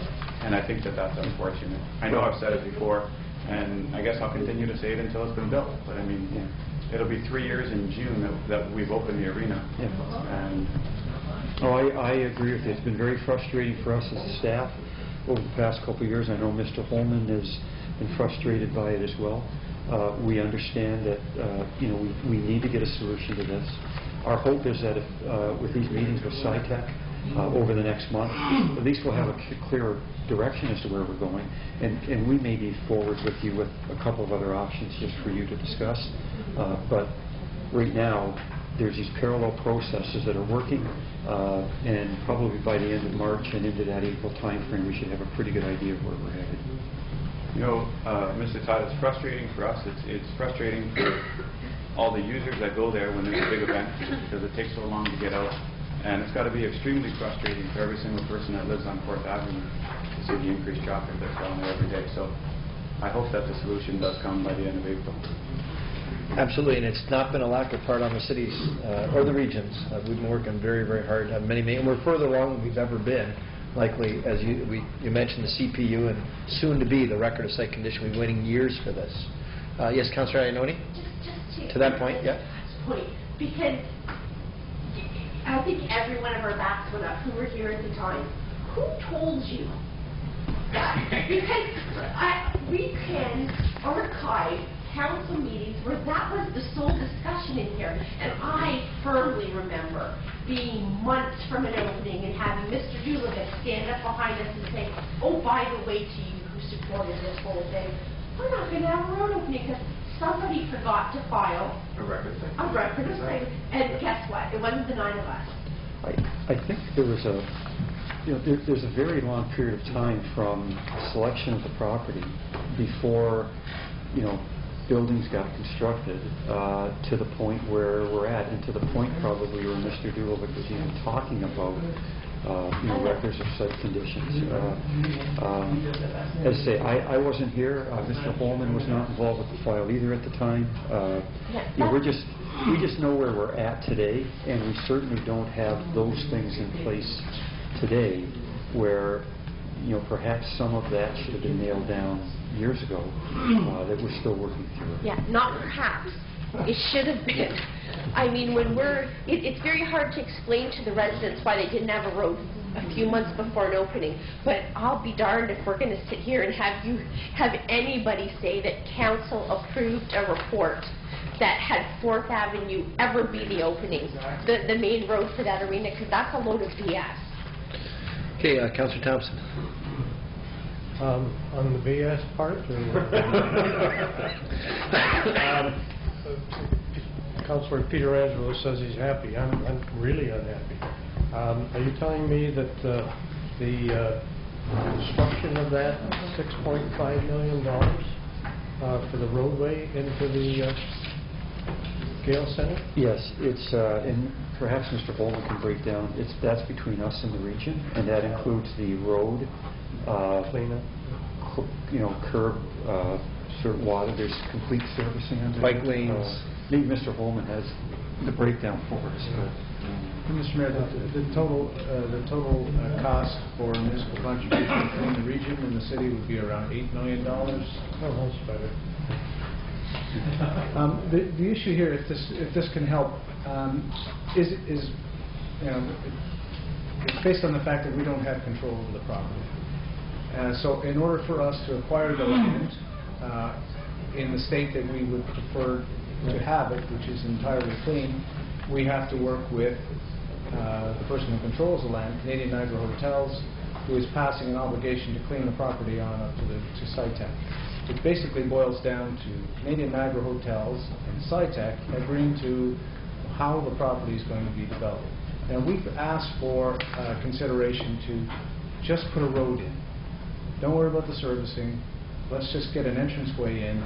And the feedback we get from the people that control at Canadian Niagara Hotels is that they're not interested in just providing an entranceway. And it doesn't make sense for them nor SciTech. I guess SciTech might be happy just by putting up fences and just leaving an entranceway there. But the fact of the matter is, it's better for the whole municipality if the entire site is going to be cleaned up.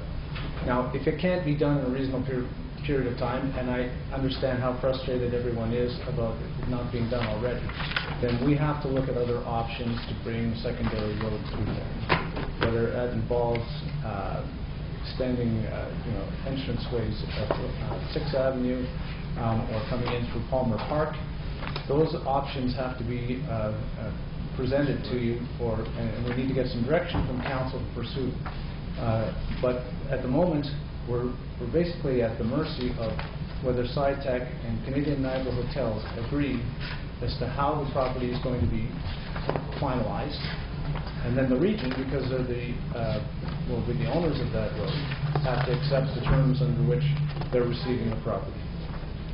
Well, I can't understand why the lessee and the owner would not be interested in getting on with this forthwith, because they want to develop the property, obviously, so, but one of the comments, and I didn't get up to speak about this initially, they talked about at the regional level for the past 15, maybe 20 years about extending Old Stone Road through over to Victoria Avenue, haven't they not?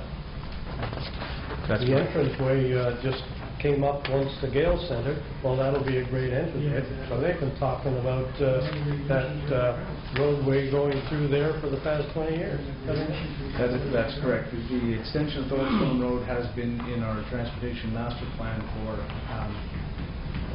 at least 2 updates, so that's 10 years. See, there's a little history for you. If I may, I think part of the issue, and Mr. Holman can correct me, was that it was the timing of that project. It may have been on the books, but with the region, I'm not sure they had it advanced that far at the time, and the capital project had to be brought forward so that it could coincide with the Gale Center. In fact, the second phase, which would take us from there down to Victoria, I don't believe is even in their 10-year plan at this point. Sad part about the whole situation, the communication to the council and the community has been disgusting, and it's not anybody's fault around this table, but it certainly is sad.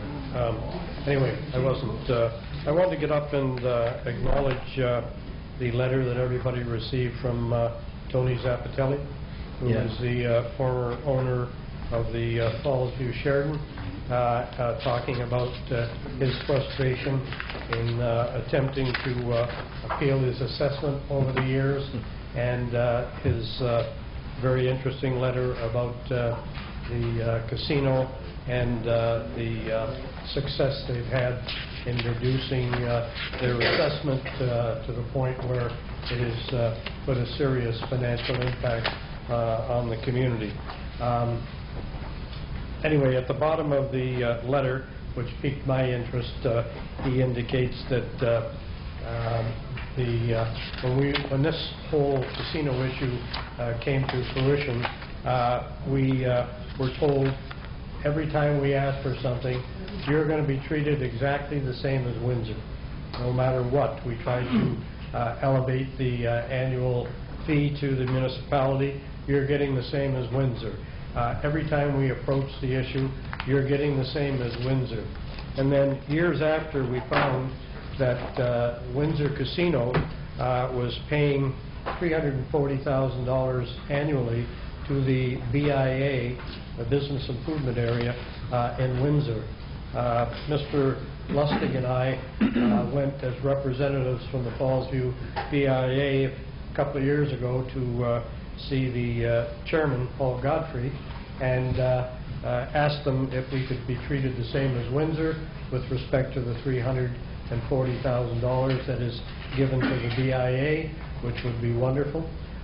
They're in our BIA area, and yet have refused to consider that until Mr. Godfrey said, you go back and clean up your tax issue with the OLG because of the appeals that were going on at the time, and then we could give this some consideration. Now, the appeals with respect to that have been concluded, have they not? Not for the next 4 years. No, there was another appeal. No, but the ones that were in jeopardy before. We're just in the process of finalizing those appeals. But you are finalizing. Yes. Okay.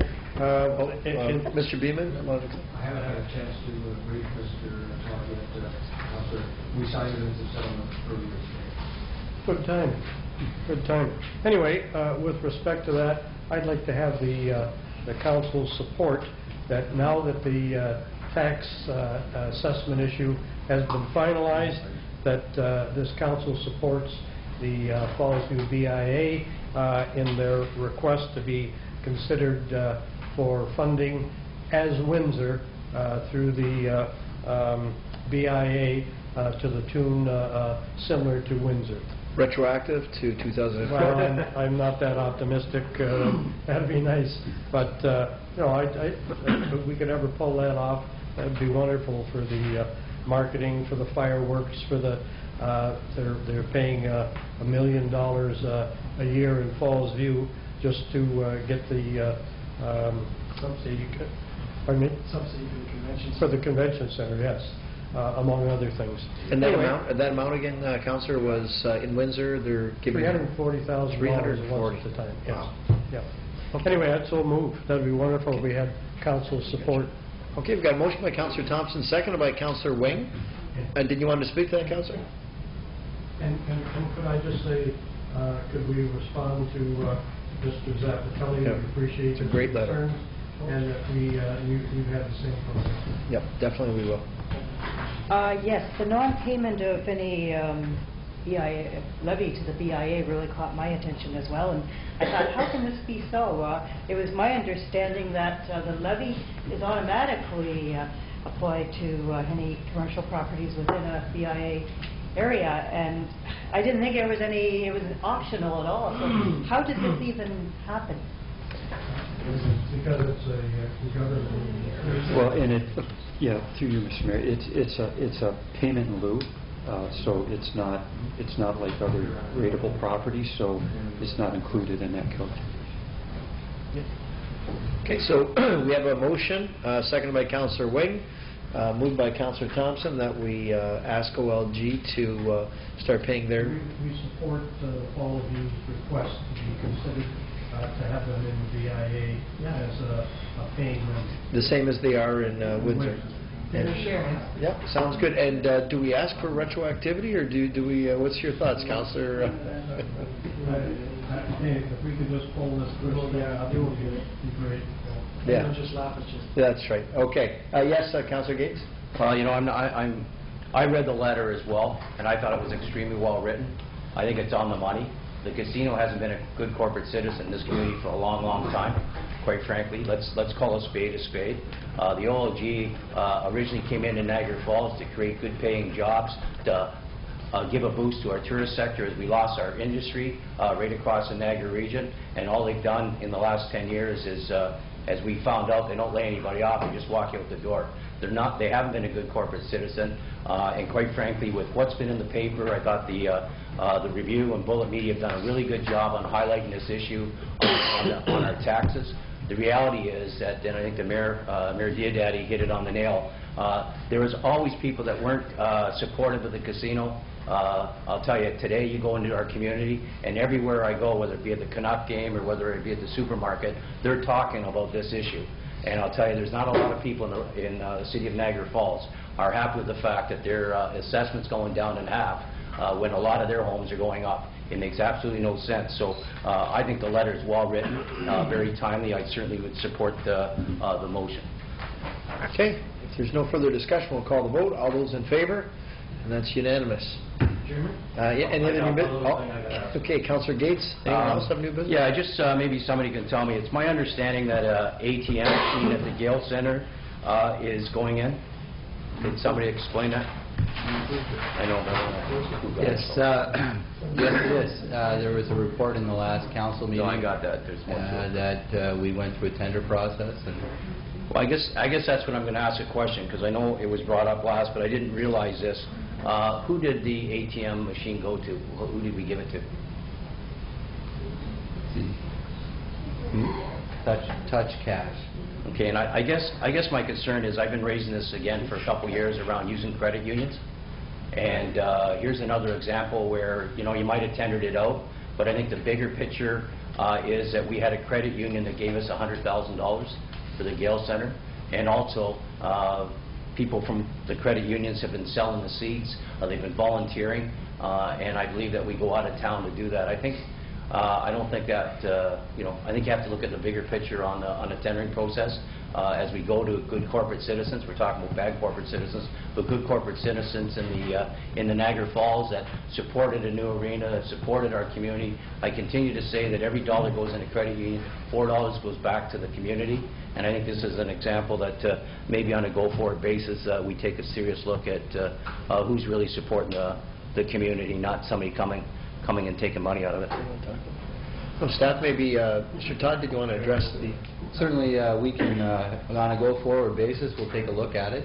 I know that when we looked at the consideration of tendering out this opportunity, we looked at both Meridian, which had provided the funding contribution of the Gale Center, and our own banking institution to ensure that there was no legal binding agreements that they had first right to refusal. And we spoke to both representatives of both institutions. Again, we went with a ATM machine. Again, the viability of the ATM machine is going to provide a lot of convenience for the users in there, but it's not going to be a high traffic area, our understanding. And